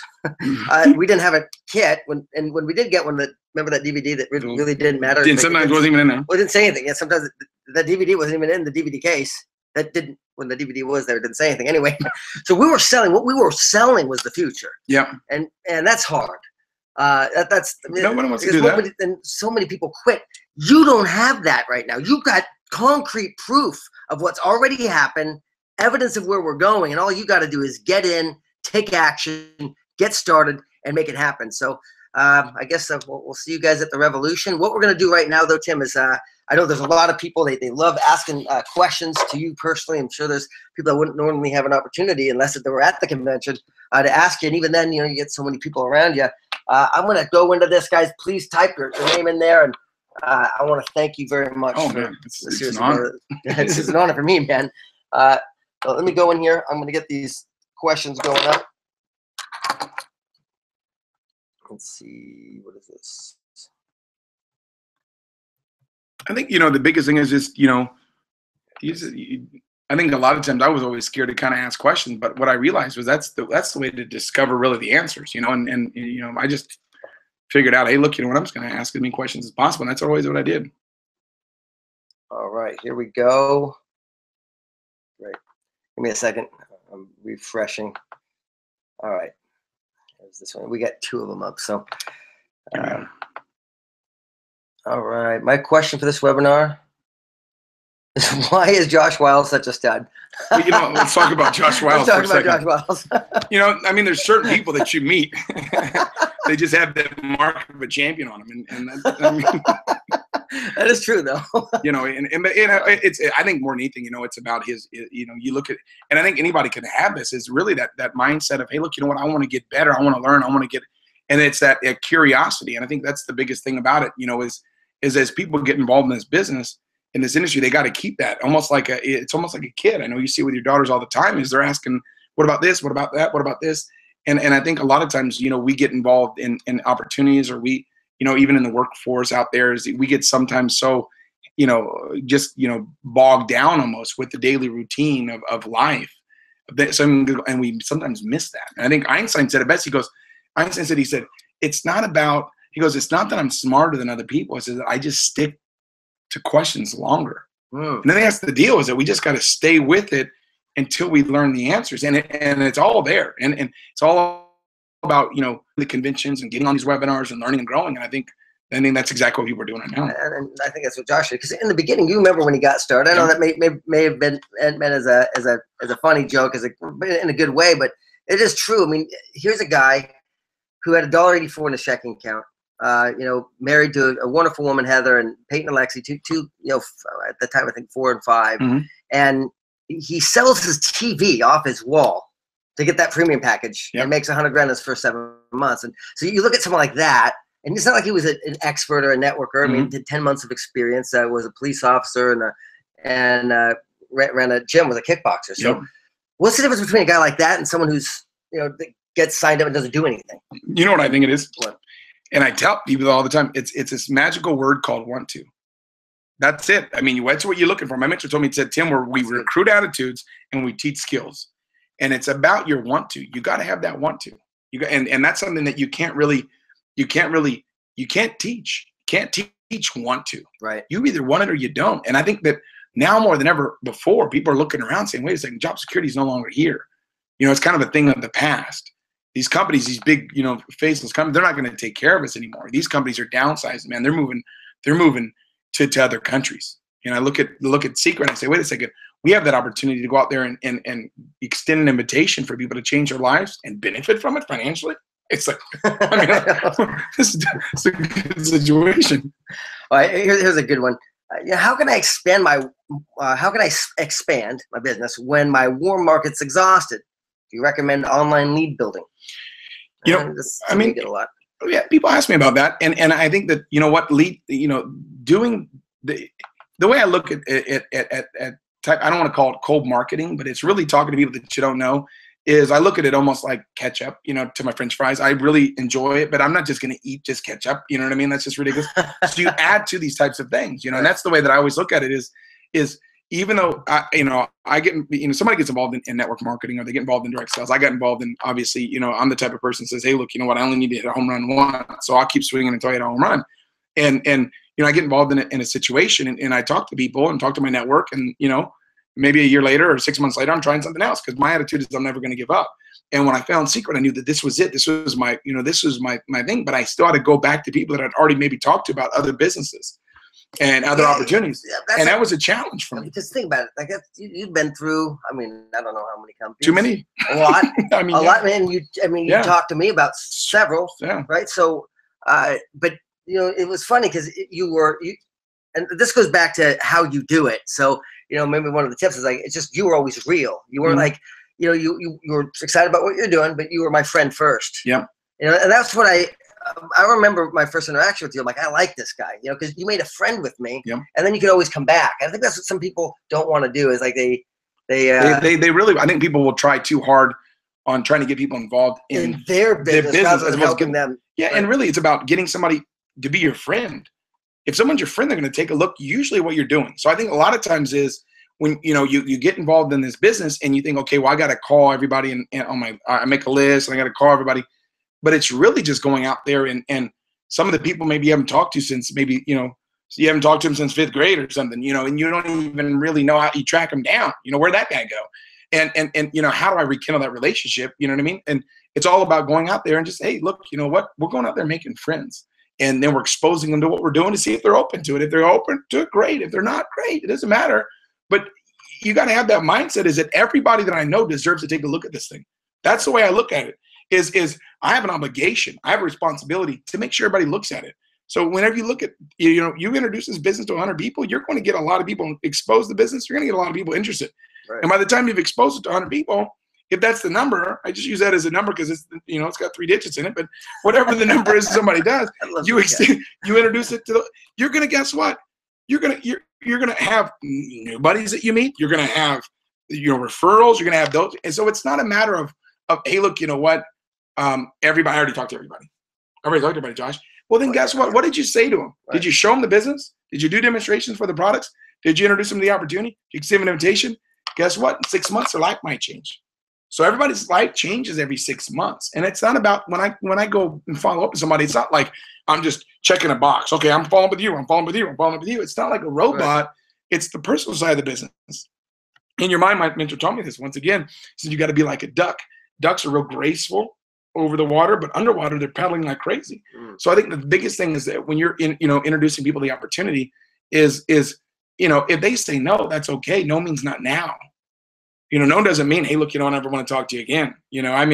Trust me, there's a lot of people that got started later on down the road that became some of the top producers in the company that maybe didn't get started right away. And sometimes it takes a little bit of following up because maybe you might call somebody up and they're at their job and they, they're the employee of the month or they've got a new little desk and they got a little nameplate on there and they're feeling all good, right? And then next thing you know, 6 months later, hey, look, you know what? They might get fired. And now their company gets downsized, they're looking for an opportunity, but you don't call them. So I think the biggest thing is to put put those people first. Put what's in it for them first. Checking in with them. What where's your life at right now? What have you got? I mean, I've introduced this business to a lot of people that have become wealthy in this industry, and a lot of the people, for crying out loud, whenever I introduced you to Seacret, it took me years to get you even to take a look at what I was doing. Even though I'd only been in Seacret for a few months, but I don't know what the heck I was doing. But so I just think a lot of times people, they get so caught up and then, well, this person doesn't want to look at what I'm doing, so automatically then I'm going to take them off my list. Oh, calm down. Calm down, Turbo. And I thank God you didn't do that. That's a great point. I mean, you got to care. Goodness gracious. Years. Thank you. Yeah, but I mean, that's all we got. But you just, people are out there and they are looking. And how many people do you have out there right now that are friends of yours, that could be the next, big leader in the company, or could be someone that, not just for you to win, but for them. Yeah. I mean, like Tim's decision to talk to me, be my friend, introduce me to Seacret changed my life, changed my family's life. It changed a lot of people's lives because of that decision, and I'm grateful. So you just don't think about it just for you and for what you're getting out of it, but more for what you can do for other people. And that's right on the money. Yeah. Here's another question, Tim Herr. What's up, brother? I know part of your story is that you're homeless. And so what advice would you give to a new agent that's rock bottom in their life with a similar type of situation and paying like when I got involved in network marketing, I mean, I was at a really low point in my life, but it wasn't to me like it was really a low point because that's really all I knew. I mean, it's not like I was wealthy at one point and then I wasn't wealthy. When I got involved in network marketing, I was working in a go-kart track, broke. As soon as I get my check for a couple $100 that I'd get every couple of weeks, I would have to pay back people that I owe money to. And I didn't know anything different. I really poor, that when I was a kid, we grew up living in the back of a Nissan pickup truck, and we'd move into hotels, and we had, and to me it was like I knew that it didn't make a difference, what I went through, because it's not really, I mean, it's not a matter of where I'm going, So I think a lot of times people get caught up in where they are right now, but if you know where you're going and you're going to get there, like, I hate to use the example of driving on the freeway, but man, that's brutal. People do that every day. But what makes you keep going is knowing that you're going to finally get to your destination. I mean, I look at the pioneers that settled the West Coast, and I'm, if you live on the East Coast, don't get me wrong, nothing wrong with the East Coast. I'm just using an analogy, but those guys, they would get, and they would get on these like little wagons, and I wasn't there, so I don't know for sure, but from what I've heard in the museums and stuff, they would have these wagons, and they would come all the way out from the East Coast to West Coast looking for gold. And I just think about what would happen if that was the case nowadays. I mean, people, how many people do you know that are going to be like, what? And the convention, I'm here, I can't find a way. And it's like, dude, you're not taking a horse and buggy. You know what I mean? You're not taking, there's no Oregon Trail, dude. It's not like, you're going to have to cross the Mississippi River in a freaking buggy with horses. I mean, that's crazy. How'd they do that? We don't have to do that. We have bridges nowadays. We have cars, so it's like, I just look at the people nowadays and I just think to myself, we would have never made it as a society back in those days. I mean, we're so things spoiled. We turn on the TV, if something's not good within 30 seconds, we're going crazy. There's 5,000 channels to choose from, and you turn on, you got dang. So, I mean, we want it right now. We've got this such as microwave mentality, but it's like, we know, it's like, if you know what you're going through, if you know what I know I'm going to get here no matter what. I know that it's going to happen. I know that I'm going to make it happen. When I go to Hawaii and I talk to the people out there that we have to build a business with us, how did those people make it there originally? I mean, they were in a canoe. They called it an outrigger, but it's a darn canoe from like French Polynesia. It's like 2,000 miles in a canoe to find this little rock. I mean, to me, it's crazy what people go through back in the days. And nowadays, you know what? Hey, look, my cell phone's getting shut off, and I got no electricity. I'm getting evicted. That's where you were, right. And it didn't stop you. You're like, I don't care what I go through because this is what my family deserves. I'm not going to accept anything else, and whatever I've got to go through is what I'm going to go through. But I'm going to get to where I'm going, and it's that mindset that it's the want to. God dang it, I want to get fired up, man, but I'm getting all fired up right now because it's like if you know where you're going, it doesn't make a difference what you got to get through because you're going to go to the destination, and that's what makes it worth paying the price. Right.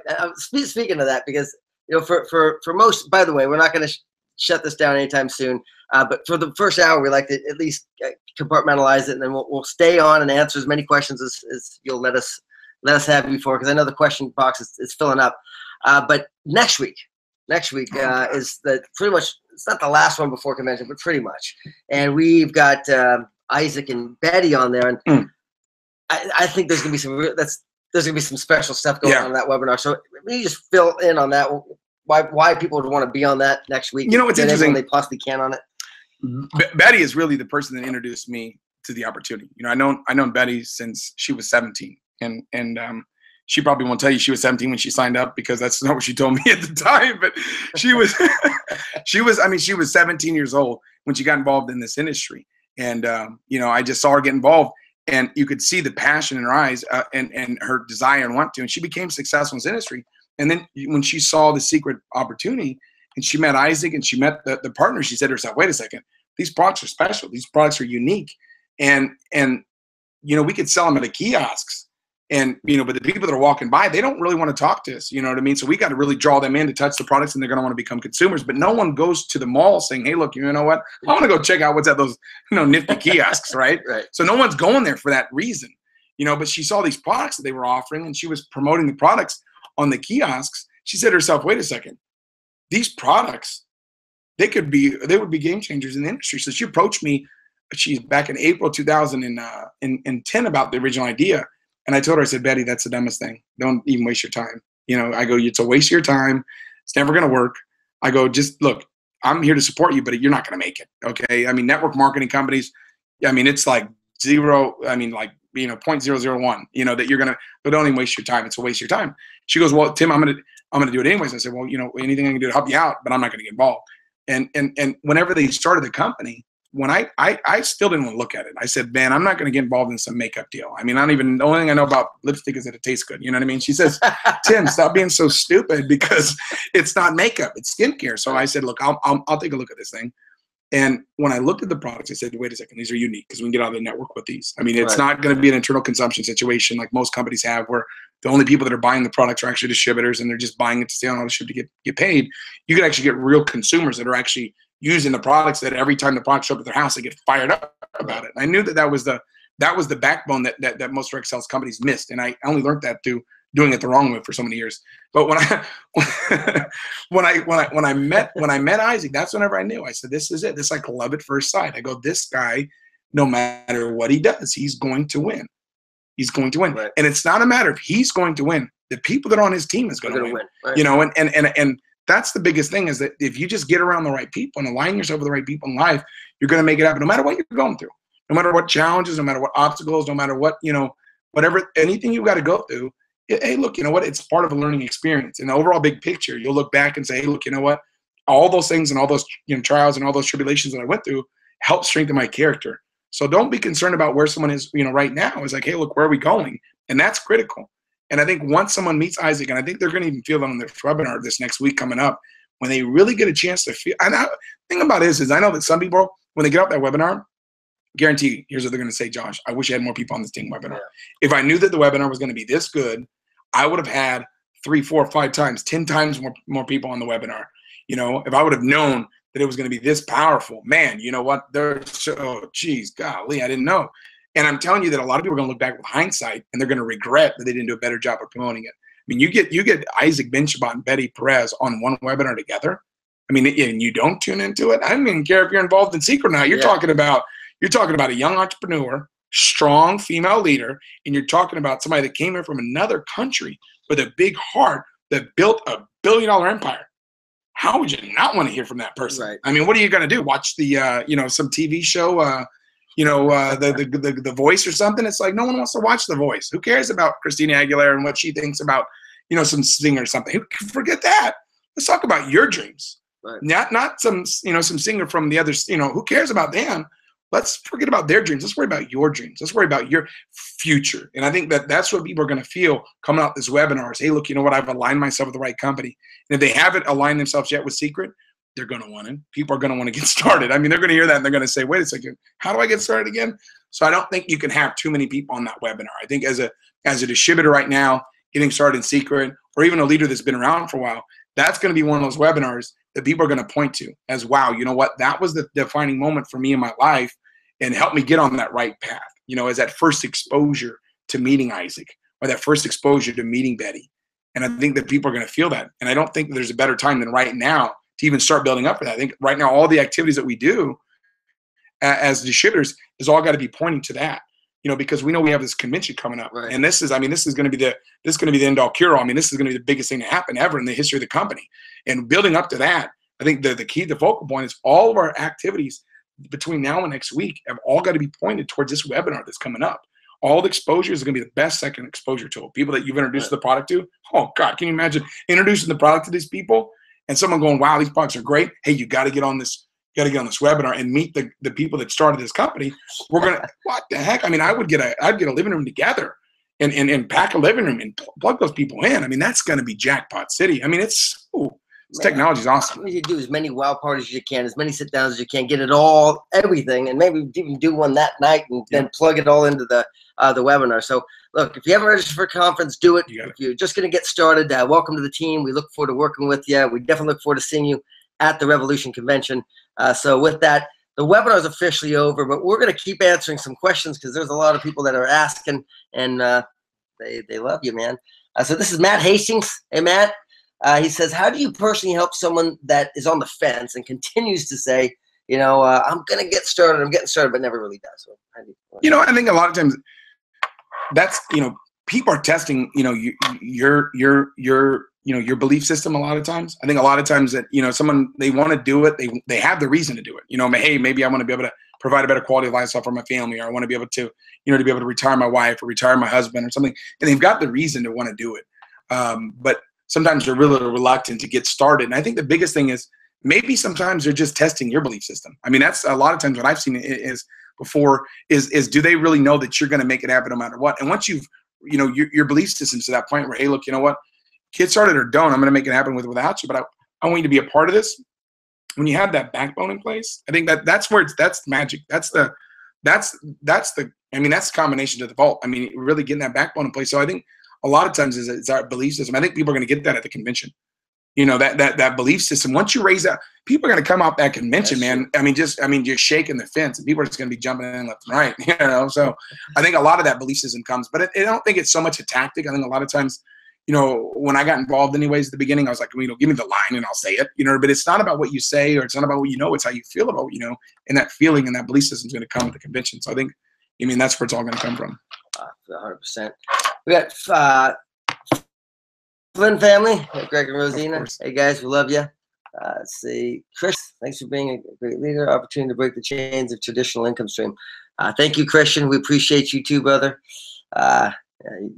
Much love to you. I'm looking forward to seeing you again real soon at Revolution.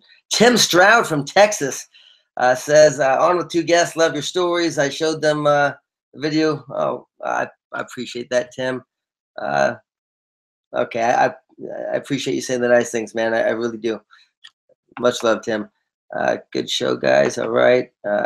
Thank you, by the way. How do you present? Okay, here's another question. How do you present this to cold market when you really have no warm market that supports you because of other business? I think we answered that question earlier.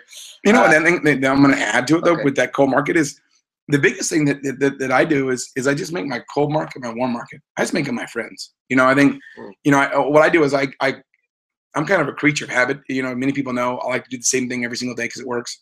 You know, and you know, if something works, I'm trying to break it. But I'll go to the same place all the time, and I usually go at the same time, and I'll get to know the people that are there that are working. You know, whether it be a gas station, or whether it be a dry cleaners, or whether it be a grocery store. And I always make a conscious effort to go to the same clerk, even if the line's a little bit longer. I'll go to the same store clerk to build that relationship with them, so I can recruit them in the business. You know, and if the guy's like, hey, and I might buy just like a thing, you know, a thing of milk or something, and they'll ask me, hey, do you want me to, you know, need help taking it to the car? And I always say yes, just so I can talk to them. I said, I don't really need you to carry this. I go, I just want to be your friend. You know, I just build a friendship of what's going on, and I get to know about them.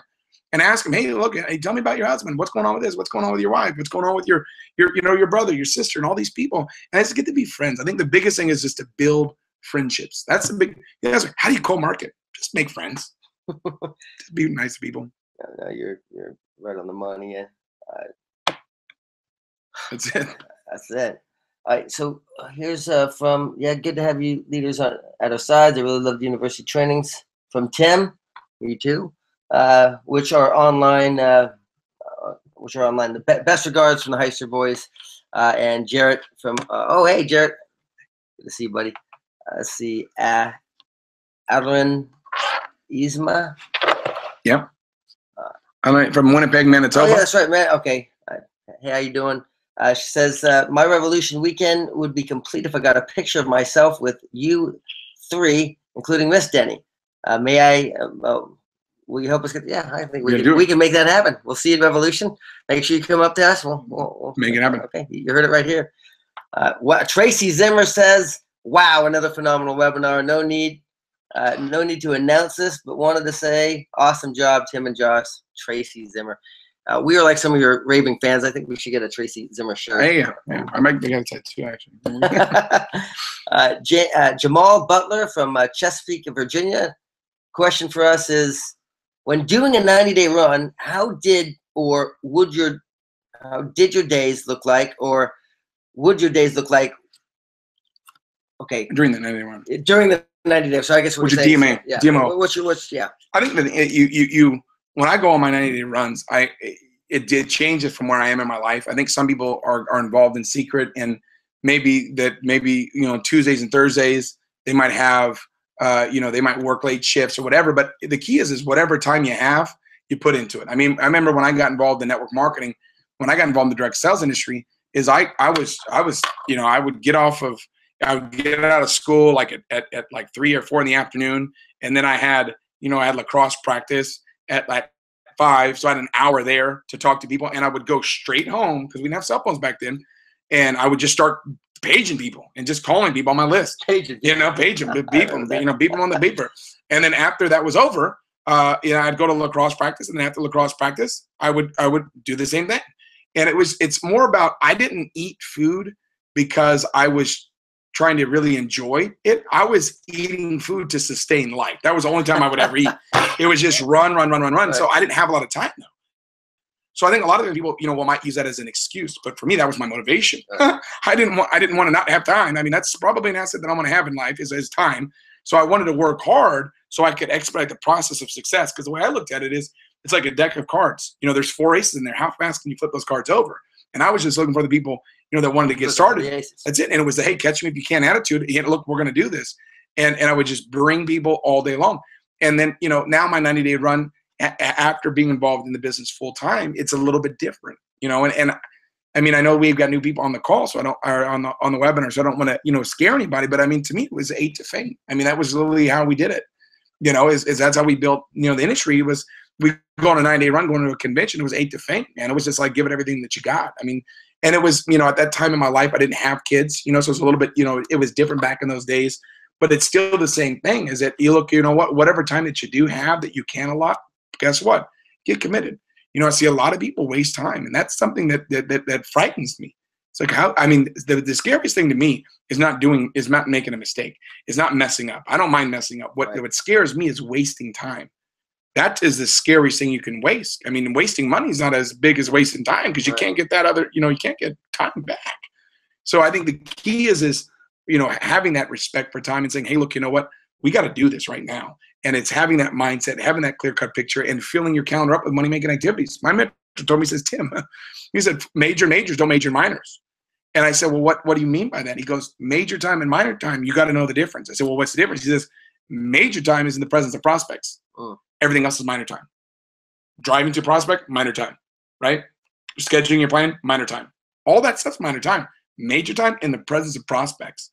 So I learned how to kind of tip the scales. A lot of times people when they get involved in the industry, is ready, aim, and they don't want to fire. Right. For me, I was more fired up about firing than I was about aiming. They're like, oh, the target's over there. I'm like, where's it at, right? So I think the biggest thing that I would try to tell, an up-and-coming leader, or someone getting started in the business, is be afraid not to talk to someone. Be afraid not to introduce the opportunity to someone. Be afraid not to share this with someone, because if not, I mean, they're hungry for this. I mean, it could alter their lives forever. So don't be caught up in. So basically, do everything you possibly can, and do in front of prospects, new people, nonstop, and all the time. Whatever time you have allocated to the business, and try to stretch that as much as possible, nonstop for 90 days. Yeah, that's it. I mean, just get in front of people. Jamel Butler, awesome question, buddy. Thank you. Would you take the time to give a young new agent 20 to 30 minutes to ask questions to shape my network marketing future?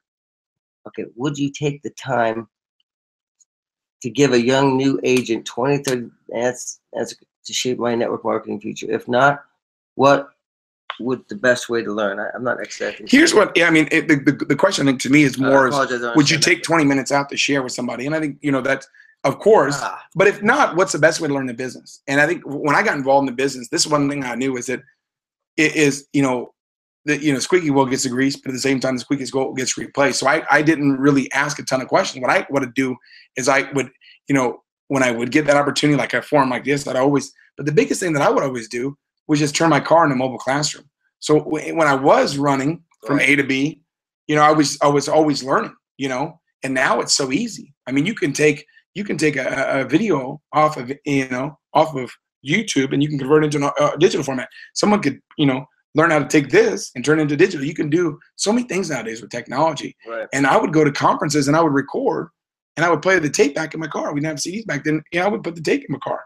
And I think the biggest thing is being a student, but once again, not because you need the answers, right? Because you're weak, doing it to remain strong. You got what it takes. It's going to take what you got, and just let's keep on moving forward and help believing in yourself. And that's what you do, is getting that knowledge in personal growth and development, and listening to the Jim Rohn and listening to the Tony Robbins and all the great motivational speakers of our time, Yeah, that's right on the money. That was a good question too. And by the way, if you're asking that to us directly, hit us up on Facebook. I know Tim would be more than happy. He does that all the time. Me too. Hit me up. I'll take 20 minutes all day and be happy to. But these webinars are a good platform to consistently get quality content. And Tim's absolutely right. I did the same thing. I would get the tape cassettes and those old tape recorders, the black ones with the red record button. And I'd have it in there, and I'd press play. And I'd sit down. I sat down in a little corner and I'd just take notes. And I'd put that same tape cassette in my car and I would listen to it nonstop. So that's good. Christian Alvarez is saying, what's your favorite personal development book you've read? That's tough. And it changes where where you are at in your life. I think the one that had the biggest impact for me would probably be Think and Grow Rich, because it was one of the first ones. And then and How to Win Friends and Influence People by Dale Carnegie, and obviously the first one being from Napoleon Hill. Those made the biggest impact on me at the beginning. And I think anything that Jim Rohn puts out is always good content, good material. And I don't think it's so much who you read or what you read, is more the fact that you do read. You know what I mean? And what I try to do is I try to collect good ideas. Every day I spend about an hour collecting ideas, and I just go and I look for whether it be a quote or something like that. And I just go, hey, that's going to be my quote of the day. And I'm going to make that and I've done that now for like 11, 12 years, where I just commit every day to try to find a new good idea, because you don't need that many good ones. You don't need 45 good ideas. You don't need 45 home runs. You just need one home run. And you don't have to succeed 1,000 times. You just have to succeed once. Right. And that's the biggest thing I think people need to understand, is that they gotta make it happen. And how do you make it happen is by knowing you can do it. And you're gonna get that at the convention. I mean, the convention is gonna be the gosh, I can't wait. Sure. I got a question. It says, can an agent make it on the $49 kit alone? I mean, well, obviously. Anybody can make it anywhere, I mean, somebody could get started and they could take some of the samples that come in that $49 kit or the buff or whatever it might be, and go out there and get some customers. I mean, anybody can make it. Is it easier to make it with getting products? Obviously. Right. I mean, let's face it. I mean, I'm not going to tell you that it's not. I mean, obviously, it's always hard to promote something that you don't have, but it can be done. There's going to be people that get involved in Seacret that get started at the $49 level. And I'm sure we've already got many stories of that, but that make it happen. And down the road, obviously you're going to want to get their products, but can you make it by only getting started for? Well, the key is you got to get started. I mean, let's face it, you got to get in. So the first thing is you got to get in. You got to be in it to win it. So get started, and then once you get your confidence up, or maybe you get to a point where you can get some products, buy them and then sell them. Buy them and sell them. Why do you really buy products though? So somebody's like, I need money. Perfect. Get started. Buy some products. Go out there and double your money. It's no brainer. Exactly. Yeah, I would say the same thing, and just like know that that's a place to start. But eventually, you need to have products. So that was where I was at. And I had to borrow the $49 to get started. Tim knows it. I was borrowing his products, but eventually, I got my own products, and then then I kept going, getting my own, because I was out working. So as long as and what Tim was saying this whole time, you guys catching this, it's just the desire, the will to win. It's kind of hard to teach that. You just got to have it in you, and just be willing to put yourself in those situations where you're going to get that. That's why this convention is so important. You're going to get it in your heart. It's going to go from your head to your heart to just percolate through your whole body. And that when you're sitting in front of someone, it's not what we say sometimes. It's we're sitting there and we believe so strongly, people get attracted to that. They just get attracted to that. I mean, when Tim and I, we're ignorance on fire, but we were recruiting lots of people, and we were both not doing well financially. Of course, I didn't know that about you in the beginning. I was like a duck underwater. We have a whole bunch of stories for you for later. We'll have to save some of those good stories for a future webinar. Question is, will you be more involved in the Seacret Academy anytime soon? Yeah, of course. I mean, we love the Seacret Academy. I mean, that's the whole. I mean, the Academy system, it to me is the best system there is. I've been doing those conference calls with some of the Academy leaders on Sundays, and when you see the mindset that the leadership has in this company, it's about serving people, and it starts from the top down. At the leadership in this company is more than I've ever seen it before. We have that tennis mentality. I like to call it the tennis mentality, because everybody knows, hey, look, you're going to win a lot of tennis matches if you outserve everybody else. So everybody right now is just trying to, be the biggest servant they possibly can be. And I think that's the mindset that people have got to have. And, and the people that can adopt that, those are going to be the ones that are going to win. So I think it's about getting fired up and getting excited about what we have our hands on, and saying, hey, look, you know what? I'm going to make it happen. And that mindset, you're going to get that I'm going to make it happen mindset at the convention. Absolutely. Let's see. Oh, this is from Lisa and Paul. Hey, Lisa and Paul from Australia. Tim, you always move me to tears. And this time I was prepared with my tissue box. You're truly inspirational. I can listen to you all day. You break down the vicious cycle we call work and put it in a network marketing context. Brilliant. We are bronze agents and shooting for silver this month. Since April, we personally partnered with 18 new agents, and 74 have gotten started in the network. Our closest city with company events is a 2-hour flight away. That tells you something. And I coach and train via calls, online and in person, one-on-one, to extract their why. And I set some goals. We plug them into the system and connect as much as we can. We motivate and inspire. We lead by example and continue to stay steady recruiting. We work into our organization when it's needed, yet our growth is so slow. What can we do to speed it up? Thanks, mate. You know, I think the biggest thing, mainly when you're in a situation like where they are, where they're really the first ones getting started. Right. You know, when you're the first ones getting started in a marketplace like that, you know, where there isn't really a system to depend on. There's not really a leader that you can kind of, you know, that we call it drafting in the race world, where if someone's in front of you, just kind of draft right behind them, you know, and then you can use their energy that's coming off of them and, you know, slingshot by. But there's not a lot of opportunities like that when you're in a brand new market like that. But the biggest thing about network marketing is understanding that it's you're putting one foot in front of the other, one foot in front of the other, one foot in front of the other, and you're not getting the results at the beginning. You know, it's kind of like, I look at it like it's like pumping a whale, a well, like not a whale. I mean, pumping a well would be crazy. Things are giant, but if you're pumping a well, trying to get water out of it, is you're pumping it and you don't know when the water is going to come out. I mean, you're pumping the well, you're pumping the well, you're pumping the well. There's no water coming out. You're pumping the well, you're pumping the well, you're pumping the well. There's no water coming out. And the water might be ready to come out, but if you stop, what happens is all that water is going to go right back down and you're going to start back at zero, but you don't know because you can't see it. Right. So there's no real indicator of what's going on. So it's when you're pumping a well, trying to get water out of a well, you pump the well, pump the well, pump the well, pump the well, pump the well. And if you stop, the water might be ready to come out, but it's going to drip all the way back down the bottom, and it's going to get back down to that reservoir, and you got to start back over, and you're going to keep pumping the well, pumping the well. And a lot of times, and I was telling people this on a call last night that I did, is that a lot of people are what we call start stoppers, and that's what you don't want to be in network marketing. Is you don't want to be a start stopper. You don't want to be the type of person that gets started and stop and start and stop and start and stop and start and stop. And that's what most people do in life because they don't have that belief system. If you know without a shadow of your mind, the results are going to show up. It's easy to take the results. That's why people always say, Tim, you know what? You've always made a lot of money in network marketing because I know you can't mix this formula and this formula together. They're not going to explosion. It's going to explode no matter what. Right. And when people have to just know, and it's that confidence that they're going to get. Once you get that confidence, you know there's water in this well. There's darn water in this well. And guess what? I'm going to pump it until the water comes out. You know, and just knowing I'm going to pump it until my arms fall off. You know, that's what I tell, you know, my son. I don't play basketball. I don't know anything about basketball, but I tell my 8 or 7-year-old son who plays basketball, I said, shoot till your arms fall off. That's how you get good at basketball. You miss a lot. My older son came in and wanted to learn how to skateboard. I don't know how to skateboard, but I said, hey, go out there and fall down a lot and come back in when you're all bloody. A lot. If you fall down a lot, you get really bloody, you're going to get good. But I go, if you're afraid to get bloody, you're never going to learn how to do it.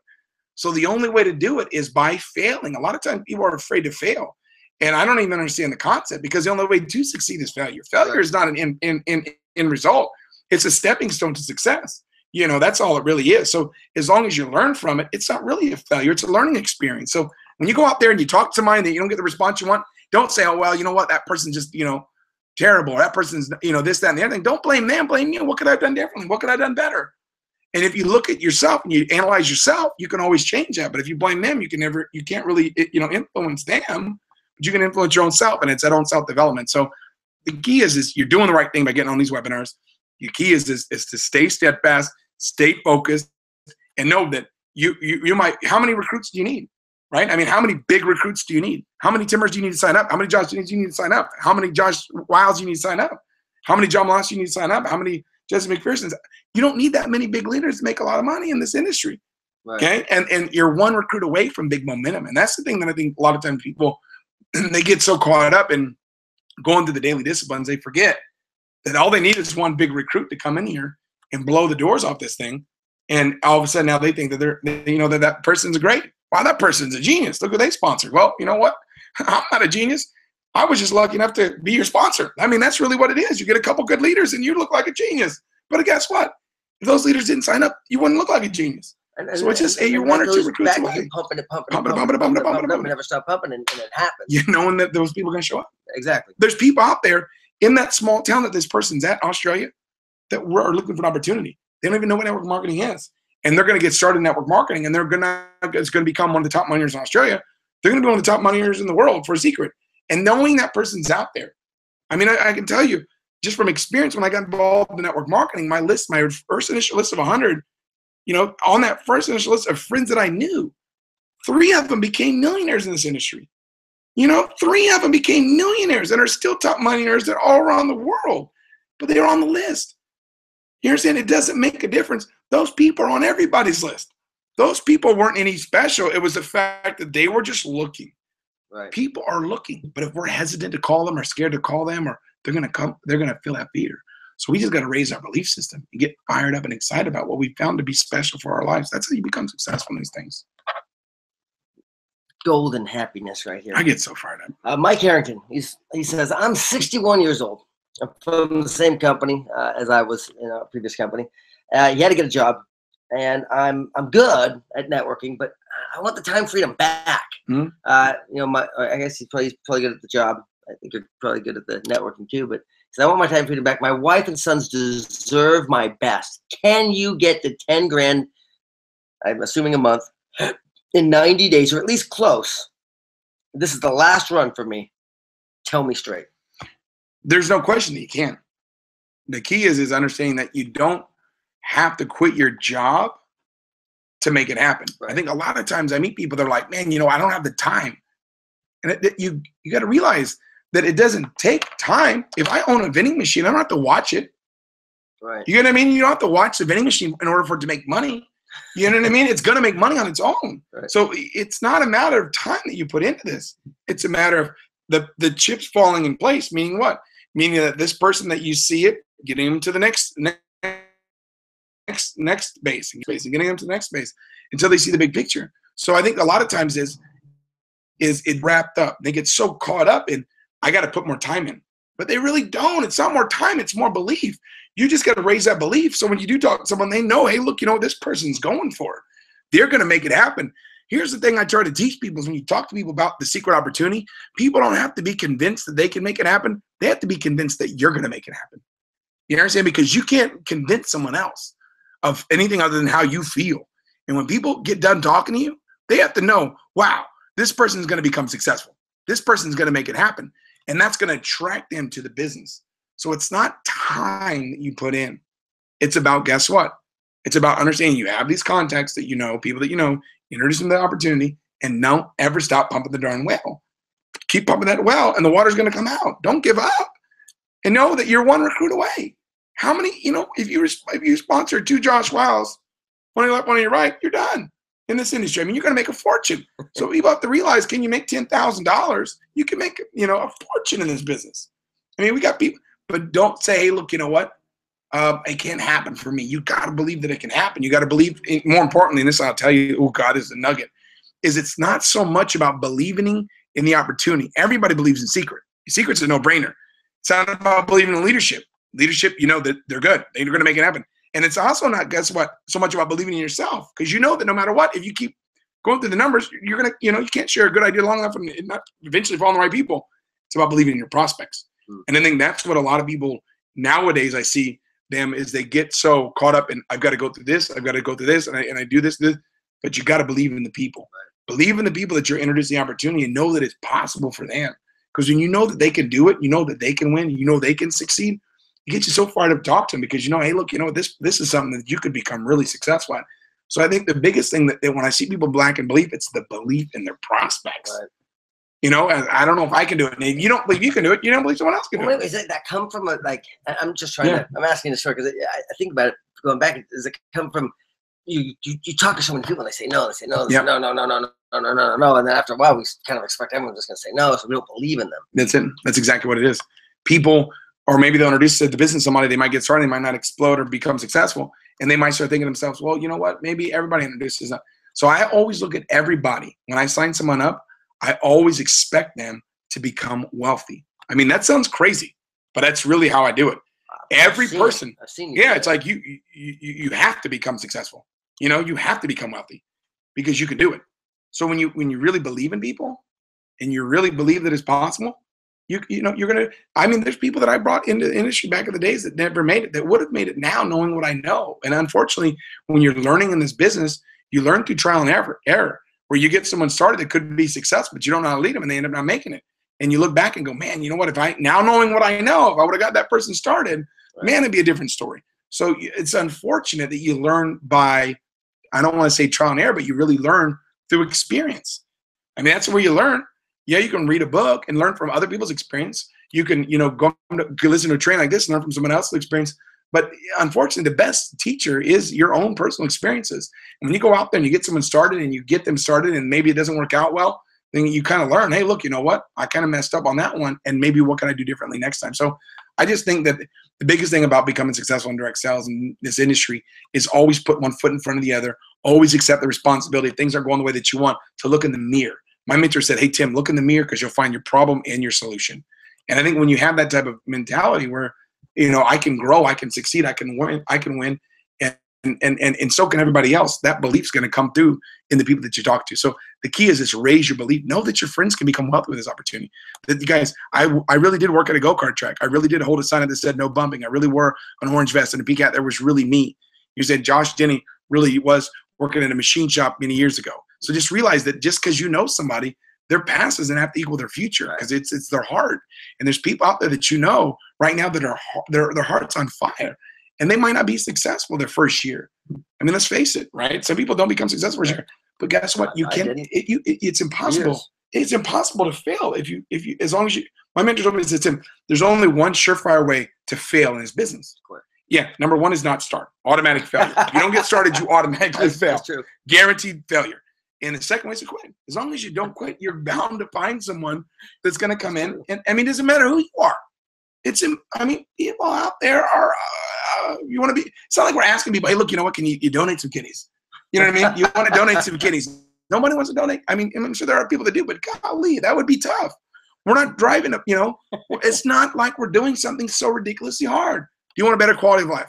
I don't know. It's okay. You know what I mean? It's like, do you want a better quality of life? You want some products that are amazing? You want a better quality of life? You want products that are amazing? Guys, this is something people are interested in doing. It's not like we're out there saying, hey, look, you know what? You know, we're going to go over here and do something wild. Do you want a better quality of life? Yes. Okay, cool. People want what we have to offer. And I think it's about getting that composure. It's about getting that confidence. It's about knowing that you got what it takes and going out there and just finding the right people. They're out there. They've got their hands up. They want it. It doesn't matter if you're in some small town in Australia. Hey, people in that small town in Australia, they want a better quality of life. So a lot of people are going around going, man, I hope no one gives me an opportunity today for me to become successful. People aren't thinking that. People don't wake up in the morning and say, man, I hope no one gives me a chance today to change my life. People aren't against that opportunity. I mean, people want what we got. Yeah, when you put it that way, though, it makes sense. You know, it's like that's true, and you get over yourself and just go do it. Just do it. All right, Tim and Josh, this is Broderick from Hawaii. Just wanted to say it's going to be great meeting everyone at convention, so we're glad you're coming. Obviously, our expenses are higher to make it out there, but I think it makes it that much more exciting and valuable. Right on, Broderick. Good choice, brother. Paula Becker says from she's Winnipeg, Manitoba. Josh, you're awesome. Thank you for this webinar. True Servant Leadership. Tim, we miss you in Winnipeg. You are a pleasure to listen to and connect with. Thank you for being so personal and helpful. Oh, man, I'm telling you what, I miss you guys in Winnipeg, but I don't miss that blizzard that we had that one January a couple years ago. For those of you that weren't there, this man didn't let a blizzard stop him. He said he was going to be there. Flights canceled, couldn't get in, got in a taxi. He didn't even rent a car. Taxi, and drove through the blizzard. Yeah, we champion right here. Let me tell you. Flew into North Dakota and drove up. Who does that? Herr does it. That's who. That's good stuff. All right. Someone once told me the definition of hell: the last day you have on earth, the person you become will meet the person you could have become. Ooh, that's a good one. I mean, the definition of hell is on the last day you're here, the person that you become will meet the person you could have become. What's your thought of this saying by Ignacio? Ignacio, what's up, buddy? Ignacio from Milwaukee. Oh, man, Padilla. You know, I think the biggest thing is that you don't want to live your life with regret. You know, my mentor told me, he says, regret weighs, you know, he goes, discipline weighs ounces, regret weighs tons. And I think in life, you know, you're going to regret what you could have been, you know, and I think, there's a quote that says, the toughest words on word or pen are the words it could have been. I think a lot of times people live their life like that with regret, and they look back and say, man, you know what, I could have done this, I could have done this, I could have done this. So the biggest thing is just to be in the moment. I just live in the moment, knowing that right now is the most important time that you're ever going to have, because tomorrow's not promised. I mean, there's no guarantee, and I think procrastination to me is almost like a disrespect to God. I mean, it's just disrespectful to him. It's like taking him for granted. So I think the key is to live every day like it's your last, live every moment like it's your last, because one day you're going to be right. If you live every day like it's your last, one day you're going to be right. So the key is don't that's true. So just give it everything you got every day that you got, because it's a blessing. And then, 100 years from now, 200 years from now, whose lives will be changed because of it, and I think that's the biggest thing is none of it's going to be around forever. That's obvious, and we're not going to be able to take anything with us. It's meaning that, if you go out there and you make $10 million, next year, you can't take that stuff with you. So realizing the fact that the biggest difference you can make is in someone else's life, and that's the funnest thing to do. That's what meaningful life is about to me. Is it's not about how much money I have; it's how many lives can I touch and how many lives can I impact. And I think that's what this industry does: is it rewards us financially for helping people. What kind of a good situation is that? We're going to be rewarded for serving people? The best. And then, if I look at your life now, I mean, you get to spend time coaching your sons, you get to be there for your daughter. I mean, you get to be a father. Yeah. And at the same time, what you do, and I want to say on the side, is help people change their lives. Because your full-time thing's your family. Yeah. And I know that's where you got involved in network marketing, and now you're able to live that dream, which is phenomenal. And I think, and I know that you can, relate. I didn't have a father growing up, so the unmet need is what motivates. I think a lot of times in life, it's that unmet need that motivates people. If you got a lot of water, maybe you might not be motivated to drink some water. You know what I mean? But if you're in the desert without some water, that is an unmet need, and that really motivates. So I think a lot of times it's that unmet need. I didn't have a father, so when I got involved in this industry, I did have a father, but I didn't know him after I was 7. So when I got involved in this industry, I said to myself, you know what? I want to become financially independent and have time freedom, so someday I can be there for my kids. So I can remember when I was a little kid playing catch against throwing a tennis ball against the wall because I know nobody to play catch with me. So it's like someday I want to be able to play catch with my kids. And I think the biggest thing is understand that. And get involved in this industry. It's all about serving, because you can make teaching people on this webinar. Hey, look, you can become successful, and getting them to believe in themselves is actually pretty difficult. It's easier to convince a 7-year-old, hey, look, you could become a champion. So when I'm coaching a football team or basketball team or baseball team or any sport that I'm coaching, coaching kids is what my passion is being. I look at it as it's just being a community servant. Is really what it is. It's serving the community. Is make a difference in one person's life and get them on the right track. And I think the biggest thing is if we just go out there and serve people, we're going to make an impact on the future. Now, I want to say something about this. And for those of you, and I appreciate we still have 600 something people that stayed on for now. What is this? An hour and 40 minutes. And I appreciate each and every one of you. And here's what's going to happen. You're going to hear this. Serve people. And unfortunately, you're going to probably see some people that say it that aren't doing it. And that is unfortunate. And there's nothing we can do about that. There's just people have to learn, and that's okay. Just gotta love them, God bless them, but don't take that as the reason. I was one of these people. I'd see people say serve, and then I got to know them, and they weren't really serving. They were self-serving, and they were just using it as a pitch, and it turned me off to the profession. I almost gave up on my dreams because of some person who hadn't developed themselves just yet. So what I'm going to tell you is very important. Look, there are people who do serve, and what Tim is saying, he did 100%. 100%. He serves people like nonstop. He cares more about other people. And I've watched him do it. It's the reason, I can tell you that we've had the success we've had is he worked his tail off in the beginning. When he wasn't doing well, when he was not financially in the same situation. I mean, I was like just one rung down lower. He still had his electricity on. Barely. Bills are red though. Here's how I knew Tim was broke. He was dropping me off at my house, and my electricity's already off, and my phone's about to get shut off. This is the only bill I was paying at the time. I'm like, brother, because we're now doing some appointments. He knows I'm in, and I'm basically asking him to help me pay my phone bill, and he's like, well, let me think about that. I'm like, at that moment, like, dude, yeah. I don't remember money either. But here's my point in this. He would still pick me up, spend the last gas that he had, taking me to appointments, driving around, serving me. He didn't care about himself. He wasn't thinking about, hey, how am I going to make money off this guy, Josh? It was about, let me serve this guy. Let me make sure this guy gets his lights turned on. Let me make sure this guy doesn't have to worry about his phone bill anymore. And he did it. And I watched him do it with everybody he works with. So I got to tell you, look, there are leaders out there. And if you want to be one of those people, just be it. Despite what you may have seen, despite, if you've seen it in a place of worship, a church, whatever, or in this business, and it's going to happen. Just understand those people need to learn and grow up. Don't use them as examples. Know that true greatness for you and your business and your family and to your organization is by you really serving. So don't just say it with your words. Live it and do it. And I'm sitting next to Tim and I'm hearing him say it. It's absolutely true 100%, but he lives it. So anyway. That's it. I mean, you guys, and it feels good. I mean, the biggest thing is that most people, I think, are nowadays is the hardest thing is you see people that are not happy.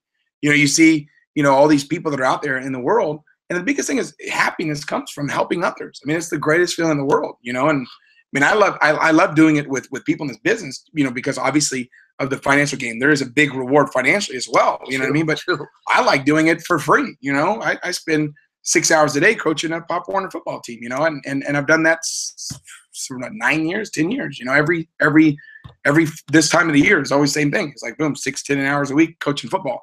And when I go out there, they know, those kids know, man, that guy, we have the biggest team in Southern California, probably the biggest team in the nation. We have 33 kids on our team, and everybody, we could have had 60, you know what I mean? Because everybody wants to be on our team because they know this guy is going to go out there every day and get your kid jacked out of his mind. I'm telling these kids, hey, how you do anything is how you do everything. And I'm teaching them the same stuff that I teach people here, but I'm trying to make a difference in their lives. And I just think, man, some of these kids, I know they don't have a father. Some of these kids don't have parents, and I see their grandparents dropping them off. And I know that they got a rough situation at home. And the best part of their day is when they get to come out there and they get to be around all their friends and be around coaches that care about them. And I think the biggest thing is if you just care about people, then nothing bad can happen. I think a lot of times people are like, man, they have a scarcity complex. Well, I don't want to go out there and help so many people because if I do, then who's going to take care of me? Don't worry about you. You'll be taken care of. Just go out there and serve people and help people. And there's going to be an influx of success coming your way. So I think, and that's what this is about. And that's what I love this system. Whenever you told me about this system that you put together, I just think to myself, this is a better way to touch more people's lives. And at the end of the day, how many people's lives can we touch? How many people's lives can we change? Because we can't take it with us. It's not about, hey, look, man, I'm going to take this $10 million to my afterlife. It's not coming with you. It's staying here. So the key is what can you do to make a difference in people's lives? And that's fulfillment. I mean, it's easy, but I know there's guaranteed people out there. I don't hear this stuff. I'm broke right now, and all that stuff doesn't mean anything. But if you know where you're going, and we talked about earlier, if you know that you're going to get here, you're going to be successful, you're going to be wealthy, you're destined for greatness. You already know that. Then guess what? At the end of the day, after that, then what do you want to do? Oh, I want to help people. Well, great. Well, let's just start there and work our way backwards. You know what I mean? If you know that you're going to be successful, then guess what? If you know financially you're going to be taken care of, just go out there and help people. And it makes recruiting a lot easier. Getting somebody starting the business a lot easier whenever you're talking to them about what's in it for them and really caring about them. I mean, I was broke. I couldn't. I mean, our plumbing got cut off one time. We couldn't even flush the toilet, and I didn't have any money left. And I'm driving over to your house to pick you up, and we're going to appointments. And I'm sliding my credit card, going, damn, this one didn't work. Sliding this one, oh damn, this one didn't work. Boom, this one's overdraft. My wife called me, says, hey, your $20 freaking whatever you ate over at that restaurant ended up costing $100 because of overdraft. I'm like, who cares? We're gonna get rich. And it's like, God bless her for putting up with it. That's why whenever you were making, I remember that. I remember San Diego, and I remember you were making videos of it. And I'm thinking to myself, God damn, his wife is so forgiving. My wife I would be coming out of the house black and blue if I was recording it. She would be beating the heck out of me. I'm like, God dang. Isn't it funny? We can laugh about it now. Yeah, but I mean, at the time, it was ridiculous. And I think a lot of times people don't realize it. And that's why now is the best time to get involved in the business. Because now people say it's a story. Like, you guys made that up. And here's the thing: it's your story. If you're got a crappy situation right now, freaking film it, document it. Yeah. It could be it's the best blessing you could possibly have. Because look, you getting out of that, you making the decision right now to do it, man. Not only will you set your family free, of course you'll do that, but like what Tim is saying, you'll help other people. You'll pave the path for them to win. And the rewarding feeling you'll get from that, man, it's like. I mean, just look at all the people you've helped. I mean, he's got people all over the profession. I mean, people in lots of different companies that are making millions of dollars because of his leadership, because of his willingness to serve. That's really, awesome, yeah. And that's the great thing is there's people getting started. And the thing about it is a lot of times I think people think, well, you know what, if you're not a benefactor of that, but it doesn't matter. It's not about us. Right. It's about that guy who's today got started in Seacret, who maybe, you know, if we're going to end up meeting him down the road because he's going to be successful. But right now he's got 3 jobs. You know, he's got 3 jobs right now, and he's got no time at all, and he wants it so bad. And someone just gave him an opportunity and a chance. And and this guy, there's people out there like every day that are getting started, and you never know. I mean, man, when I was sleeping on my buddy's couch, broke as a joke when I got involved in this industry. I mean, it was like, man, I didn't have $1 to rub together. You know what I mean? Not nickels to rub together. I was broke, man. But first started in this industry, but I knew that, guys, I'm going to find a way to make it happen. I'm going to learn. If someone else can do it, I can do it. That's always my mindset. And I was like, no one was like, hey, dude, do you know you're a lot younger than these other guys that are successful? Or, hey, Tim, you know you're not as smart as these other guys are. You never even graduated high school. No one pointed that out to me. You know what I mean? No one said, hey, look, you know what, you can. And then if they did, I didn't pay attention to them. Right. Because I said, if this guy can do it, I can do it. If this person can win, I can win. If this person can make it happen. And I just believed that. Call me naive. I don't care what it was. But I bought into that. And I knew that if this guy can figure it out, I can figure it out. This person can do it. So I think the biggest thing I tell somebody is that, look, you know what? There's people out there right now that are looking for an opportunity. We got one. And I think the biggest thing that people got to do is just know that, hey, look, you know what? I'm going to win. I'm going to succeed. Not whether this guy gets in or not. Whether this guy joins or doesn't join, I'm going to become wealthy no matter what. I just got an extended invitation so he can be along with me because I'm going to go to the top. And I think that mindset and attitude is what's going to attract people. 100%. So fired up. Hey, Tim, when are you coming back to Milwaukee, brother? Jesse Garcia, loving the webinar. Do we love you, Jesse? We're big Jesse fans over here. Yeah, Jesse Garcia, man. JG. Jesse Stansel, too. We had another Jesse at Stansel. Love you guys. Thank you both for all you do. Appreciate you too, Jesse. Really do, man. Let's see. We've got. Could either of you come to Hawaii for a training? I'm sure we can get out there sometime soon. Yeah. We don't have to twist our arms to go to Hawaii. Yeah, well, I'm going to meet, you know, my wife's family is all from out there. So we go back there a lot, you know, and every time we go out there, we always do an event. So I know we'll be definitely going out there, you know, in probably the next few months, knowing my wife. So just stay tuned for that. My wife always wants to go see her family out there. So they're coming out here in a couple of weeks. Her mom and dad are both. So, you know, I just know that, you know, you guys that are out there in Hawaii, I mean, you know, people in Hawaii, a lot of times they're living in paradise, but the reality is they don't get to enjoy it. You know, they're so busy because the cost of living is so high. They don't, you know, they're driving by the beaches of the, you know, the world that everybody dreams of, but they don't really get to enjoy it, you know? So I think building in Hawaii is always fun because if you get the opportunity to be able to enjoy paradise, you know, not just drive by it, you know, every day going to a job. I mean, that's motivating for people. I think people, for sure. I mean, people everywhere are hungry. I mean, people are starving for an opportunity. And I think the thing about what we have is so special. It's so well documented. And it's not one of these shaky Jake fly-by-night deals that we really got something special. And I think when we have something great like this, we have an obligation and responsibility to share it with people because it can benefit their life. And I think that's what, and the fact that people, you know, the people that are getting on this webinar, it's great to see. I know so many people right now, their heart's on fire and ready to make it happen. I think, you know, there's going to be some unbelievable results coming out of this webinar into next week's webinar with Isaac and Betty. That's going to be a game changer.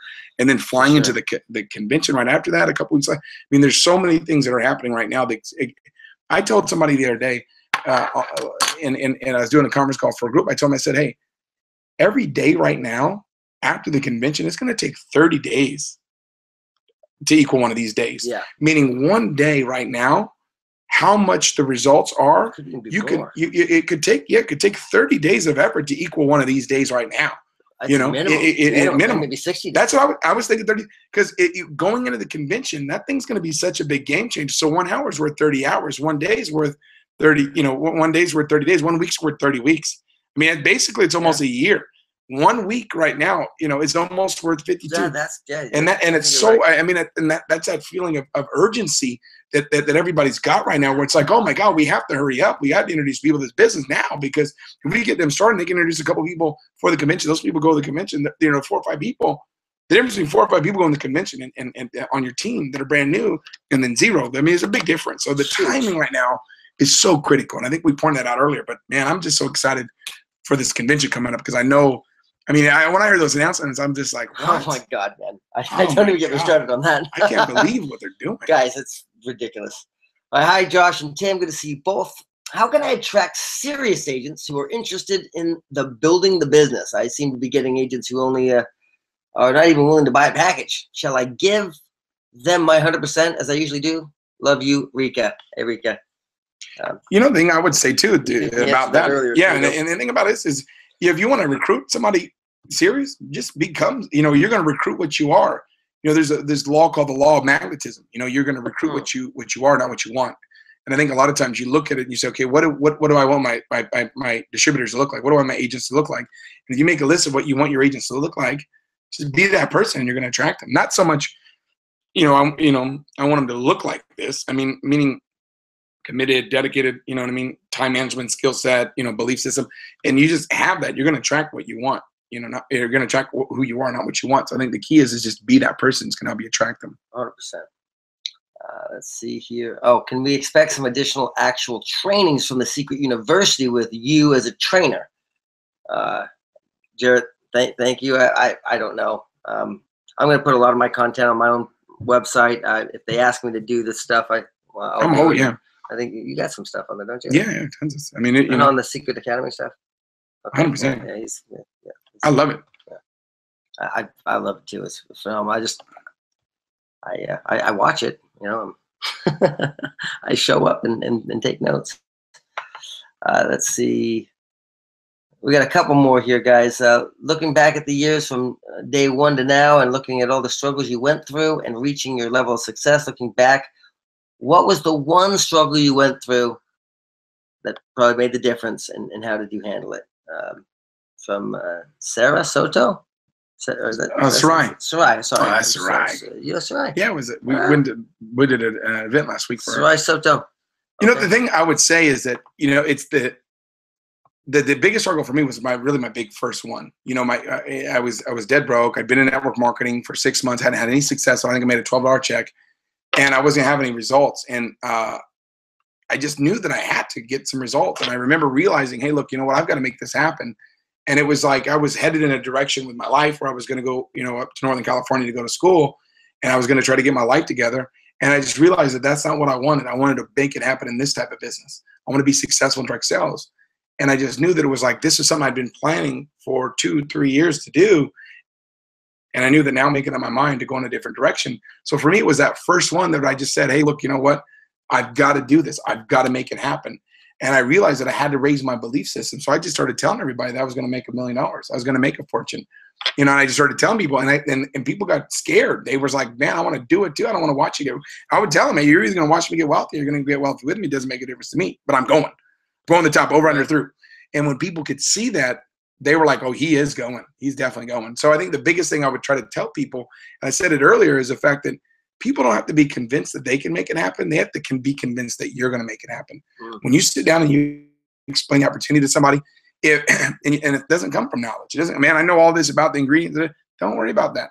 It comes from your belief system in yourself and your belief system in them. If you believe in yourself and you believe in the person you're talking to, it's magical, and that's the thing about it is, so, there's been so many challenges. There's been so many times where it's kind of like Jim Rohn says, a real cowboy's not a real cowboy until he's fell off his horse 6 times, so, it's like, man, I've gotten I've got my butt kicked in this industry, as well as hitting home runs. So I think it's a matter of just the biggest thing is just to stay focused on the big picture and always be true to yourself. And it has nothing to do with the results that you have. It's still be that same person, meaning that you care about people, you serve people, and you help people. And if you put them first, you're always, if you put other people first and you put what's available to them, you're always going to win. So, it's impossible to fail.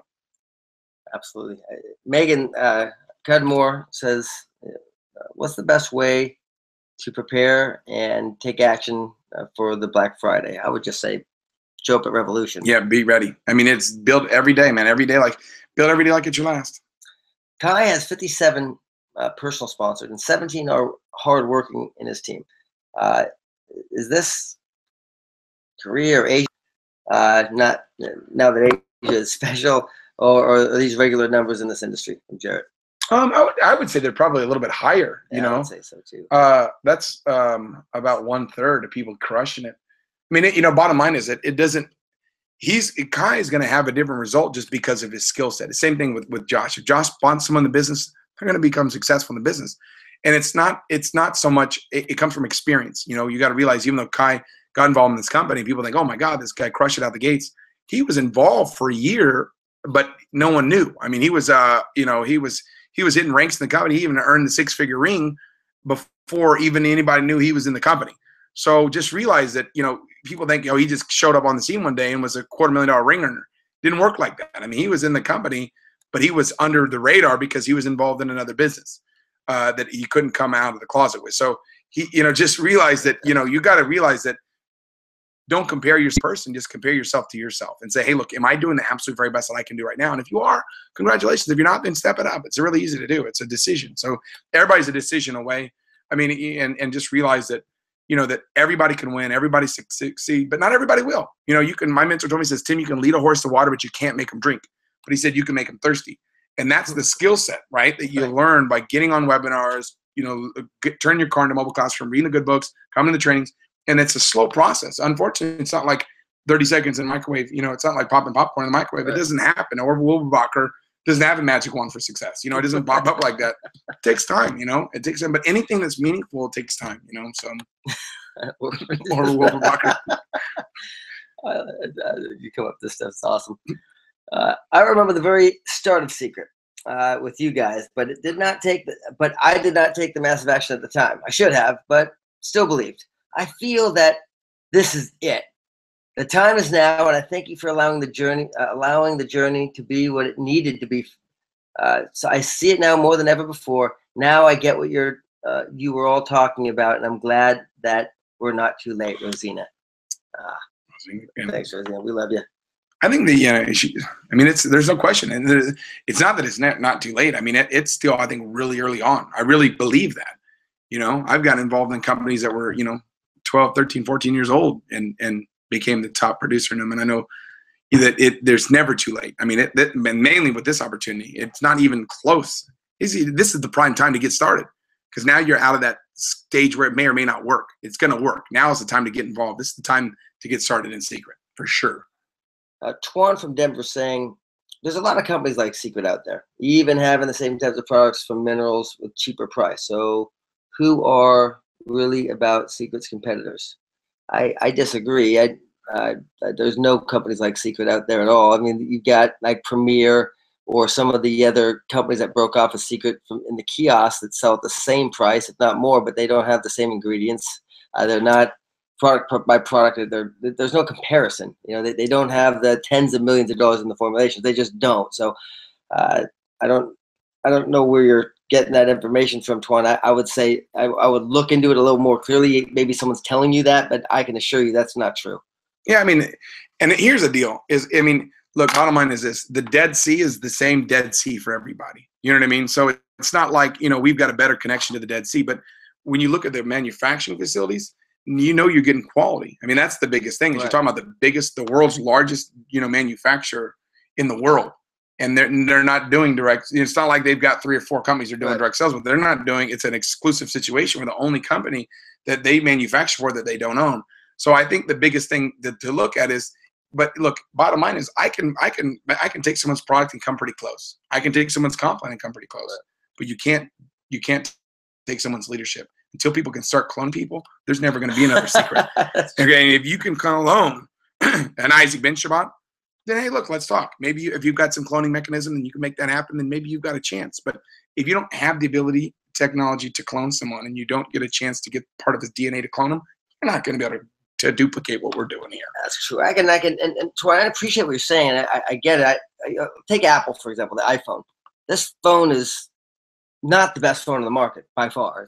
It's not. It's awesome. I like it. I see that Tim has an iPhone too. He likes it. But this is not the best phone for sure. But Apple has $200 billion in their bank account. So the reality is they do it better. They do it better. And here's what Seacret's doing it better. It's doing it better. And you aligning with Seacret is just a smart move so you can participate in the massive trend that's happening. So, and I don't look at it, there's any competitors. The biggest competitor, I think, in direct sales is the TV, is the things that are going to take people away from money-making activities. You know, that's the stuff. I mean, it's the TV shows that are so silly. You know, The Voice or something like that. It's like I'm like, I can't even understand. So it's like the things that compete with people. It's what competes for their attention. Everybody's got a certain amount of attention units. You know, I think the biggest thing that competes with people is stuff like, you know, someone that's surfing around on Facebook looking at everybody else's posts, or on Instagram or whatever. That's the competition, because that's where someone's dividing their time up. You know, if someone, you know, spends 40 hours a week watching TV, that's a, you know, you're talking about a $500,000 TV. That's how much that television's costing that family. So, you know, because that time could be spent somewhere else. So just, I think the biggest thing is, I don't look at competitors in network marketing or direct sales. I don't even look at competitors with other companies. The biggest competitor is what's grabbing people's time. And I think the biggest thing are those television situations, or maybe some, you know, online social situations where people are getting captured. They're capturing, and it's a 30 minutes here, 30 minutes here, 30 minutes here, 30 minutes there. Freeway out there, man. 2 hours getting up here, that's ridiculous. So, I mean, somebody's doing that every day. Yeah, 2 hours times 5 days a week. If they're doing that 5 days a week, and if they're doing it way home, that's 20 hours, man. That's $1 million. I mean, that's 20 hours a week, man. That's at least $500,000 you could make. For sure. So, I mean, it's the time. That's our competition. Mike Harrington says, thanks, my friends. I needed to hear this tonight. Write it down. I will walk across that stage as a ring runner before the 2015 year ends. I love my family with tears in my eyes tonight. I promise. Mike Harrington, we believe you, and we're going to be cheering for you and helping you and supporting you along the way. How many agents are coming to Phoenix? A lot. And it's the most important agent that comes is you. So just that's the most important thing. Just make sure you're there. 2 more questions and we're done. Trent Trevino, love the both of your enthusiasm. This is for both of you. What can you say has developed you as a successful leading moneymaker of the company? Maybe we can start there. I mean, you know, the thing that makes the biggest difference, I think, you know, the tell me become successful is just a lot of time of putting into working on myself. You know, my mentor told me, says, success is an inside job. You just got to work on yourself. So, I mean, I just always, every single day, try to do that. And I think a lot of it comes through experience as well. You know, even though that maybe I got involved in Seacret, you know, 2011, you know, someone goes, well, that's only a couple of years. The reality is that when I showed up, I already kind of had a little bit of a skill set in this industry, doing it for 15 years before, 16 years, whatever it was. So I think that a lot of times is, don't look at becoming an overnight success. You know, success is going to be a result of you just developing your skill set and your mindset, you know, and I know someone goes, well, I don't want to wait, you know, 15, 16 years. You're not going to have to go through what I went through. Because if I've done something in a 16-year time frame, I can show you how to do, you know, did not do what I did. Don't do all the wrong things I did. And that's what leadership is about, hey, influencing someone not to make the same mistakes. If I've got something to offer, is what not to do. I can show someone what not to do. You know, when I sit down with someone, I take a look at that a company that they're involved in, I just say, that deal's just weak, dude. You know what I mean? Like, I'm like, and I was doing this the other night with the guys breaking down. I'm like, look, bro, your deal's not in China, but you have a little flag on the top that you click and it turns to Chinese. Like, all that is an illusion. You know what I mean? Like, why would you have a Chinese website if you're not even in China to try to make people think that you're in China? I go, the companies do these little tricks like this as perception, you know, and it's just looking at something and knowing, hey, look, this is not a stable company. These guys don't have the right intentions. Right. When you meet the owner of this company and they're going to meet him next week on the webinar, they're going to say to themselves, wow, you know what? This is like Mahatma Gandhi running the ship. You know what I mean? Like, this is the deal. This is like, man, we're going to win no matter what. So I just think it's a no-brainer. We're all going to be successful. Yeah, I would say, of course. Yes, same thing. Just everything you've heard tonight: belief, staying consistent, showing up at everything, and just doing the work, and believing that by doing it, you'll get to where you want to go, and just being consistent, even though most people are going to say no. It's gonna be tough in that respect. But just, you know, have the courage and stay focused, stay consistent, keep pumping that well that Tim was talking about, because the water is coming for sure. And it's your determination and your willingness to be consistent long enough for it to actually happen. That'll be the big difference maker. So get out there. Last question. And I save this for last just because it's a funny question to me. I know you probably get this, or you've heard this over the years, but a lot of people have this perception. You know, how do you explain to someone that this is not a pyramid company? Well, I mean, I always ask people, what is a pyramid? When someone says that, I'm not like, I think a lot of times what I've noticed people do is they try to get so defensive, like, oh my God, and they try to it's like if someone was to say to me, you know, whatever, like something crazy. It's like, no, don't have to worry about that. You don't have to defend something that you know is not a reality. You know, you ask someone what is a pyramid? What do you mean by that? And they'll tell you, you know, one of those companies, and where all the people at the top make all the money. Go, where do you work at? You know what I mean? Who's your? Do you have a manager? Do you have a vice president? Is there a president above that? A CEO above that? I mean, who makes the most money? Oh, CEO does, and then the vice president, and then the managers, and you.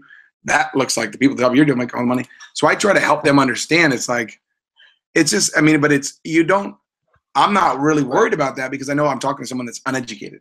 You know what I mean? Like I'm talking to someone that doesn't have a clue. So, I mean, someone that says that is like, oh, now sometimes they might just not know. Like they might be like, hey, is this pyramid? And usually I can match their body. Like you can read someone and disarm them just by saying, is this a doogly doo-doo? Or is this a blah, blah, blah, blah? So you can see by the way that they react to you kind of where their heart is. So what I do is I match them. So if someone's like, you know, is this a I'm going to you know, I'm going to kind of, hey, like if my wife yells at me, hey, where are you right now? I'm going to be like, where am I right now? So first thing I'm going to do is disarm the situation, no matter what it is, kind of cool someone down a little bit. You know, you got to, you know, help them understand. So sometimes they're attacking you just to be rude. And then sometimes they're not trying to be rude. They're just really, they don't know. And if someone's trying to be rude, then, you know, I just kind of, you know, there's no need to carry on that conversation. I'm going to revisit them, but I'm just going to ask them, you know, what is it? You know, what is a pyramid? Just so I know. And they don't know, you know, right. It's like, okay, you know, you look at what a pyramid is, and it's so far from what reality is of what a direct sales network marketing company is. We're talking about an industry that's a $163 billion industry. That's ridiculous. Like that's super huge. You know what I mean? Like that's like a big, like giant. The industry is huge. So if you talk to someone that's asking something so silly, it's just like, you know, it's just a silly person. So I don't really get caught up, and I never get defensive. I just look at them, and I either know they're either trying to be rude to me, which be rude to me if you want. It doesn't bother me, because I wake up in the morning going, I'm glad I'm not you. You know what I mean? That's when I meet, you know, the other day my kids, we were playing a football game, and the kids came up to me and they said, hey, during weigh-ins, this other team was, you know, saying B words and F words and B words. And I said, hey, good news is guess what? And the kids go, what? I go, when you wake up tomorrow, you don't have to be them. You know what I mean? So let's go out there and play some football. So the biggest thing is it's the same thing with life. It's like, if someone's rude to you, you know, if I'm driving home and someone cuts me off on the freeway and sticks a finger in me I'm not going to go where they are. Right. I'm not going to be like, oh, well, let me just join you, or right there on that level. I'm just going to go, wow, good news, guys. Newsflash. When I wake up, I don't have to be that person. I get to be me. That's the best news, you know? So the key is just to be excited about who you are. If you run into negative people, now, sometimes, like I said, it's just people that are misinformed. So I might ask someone, what is a pyramid? Or, you know, do you like pyramids? You know, and if they go, no, oh, great, then you're going to love this, you know? So I just, you know, I kind of dissemble bombs, so to speak, with humor.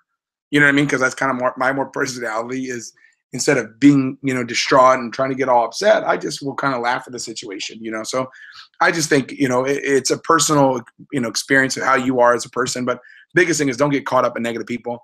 You know, negative people, my mentor told me it's negative people have negative bank accounts.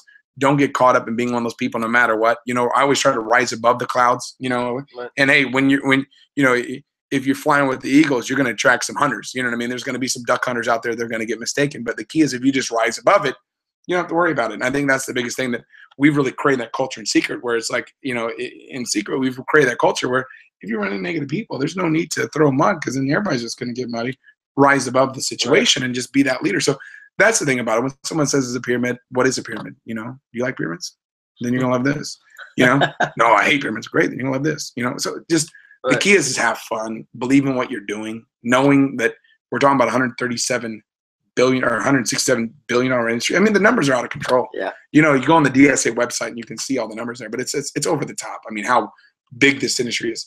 Back in the 90s when I got involved, when you got involved, Warren Buffett wasn't involved yet. You know what I mean? Warren Buffett didn't get started yet. So we couldn't say, well, Warren Buffett owns a network marketing company. And, you know, in the book, book Pampered Chef, he said it was the best investment he ever made was this industry. We don't have those statistics.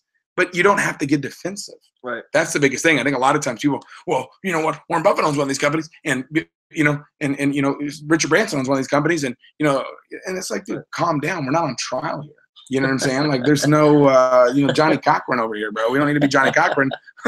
Just rise above it, and we're all gonna win. So the key is just have confidence in what you're doing, and just have fun. I mean, that's the biggest thing.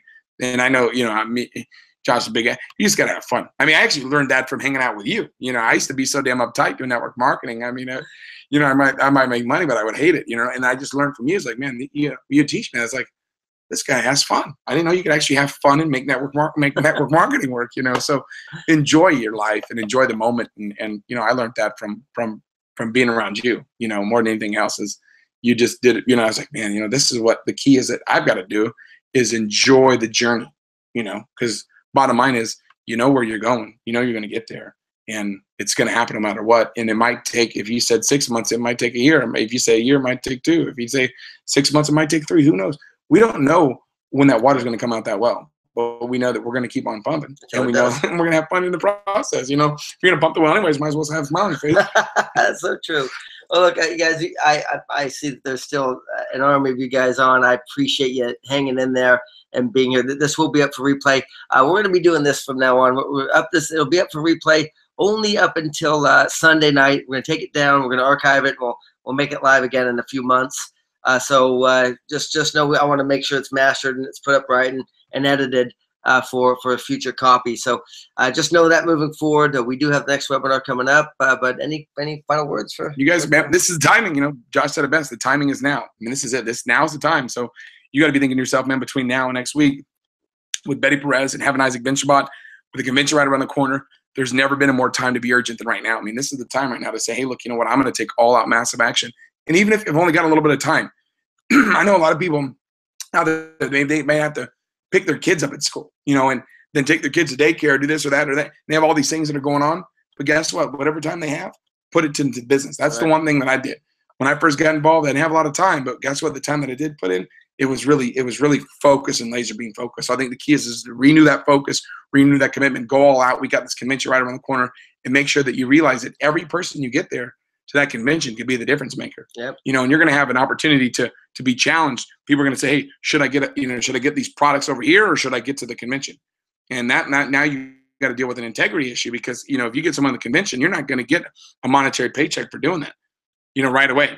But you got to realize that if you want to create leaders, you got to get them in that environment. So we got to get people to the convention. It's more important than someone even buying a package, just buying a plane ticket, you buying a registration for the convention, and getting them that committed. I'm just telling you guys right now, the best commitment you can make is getting people that convention, and get everybody committed. Get yourself there. If you haven't convinced yourself yet, first person you should go convince is yourself. You should go look in the mirror right now, right when this webinar is over, and say, hey, self, do you want to win? And and you start saying yes, like, okay, let's get you registered for the convention right now, and then jump on the deal and get yourself registered. So if you go to the mirror and you start nodding your head yes, and the mirror shakes no, run. I mean, just run from there. You guys, we got to do it. We got to get committed. Hey, thanks, Tim. Guys, on behalf of everybody, thank you so much for taking the time to do this. Appreciate it, brother. See you on the webinar next week. God bless.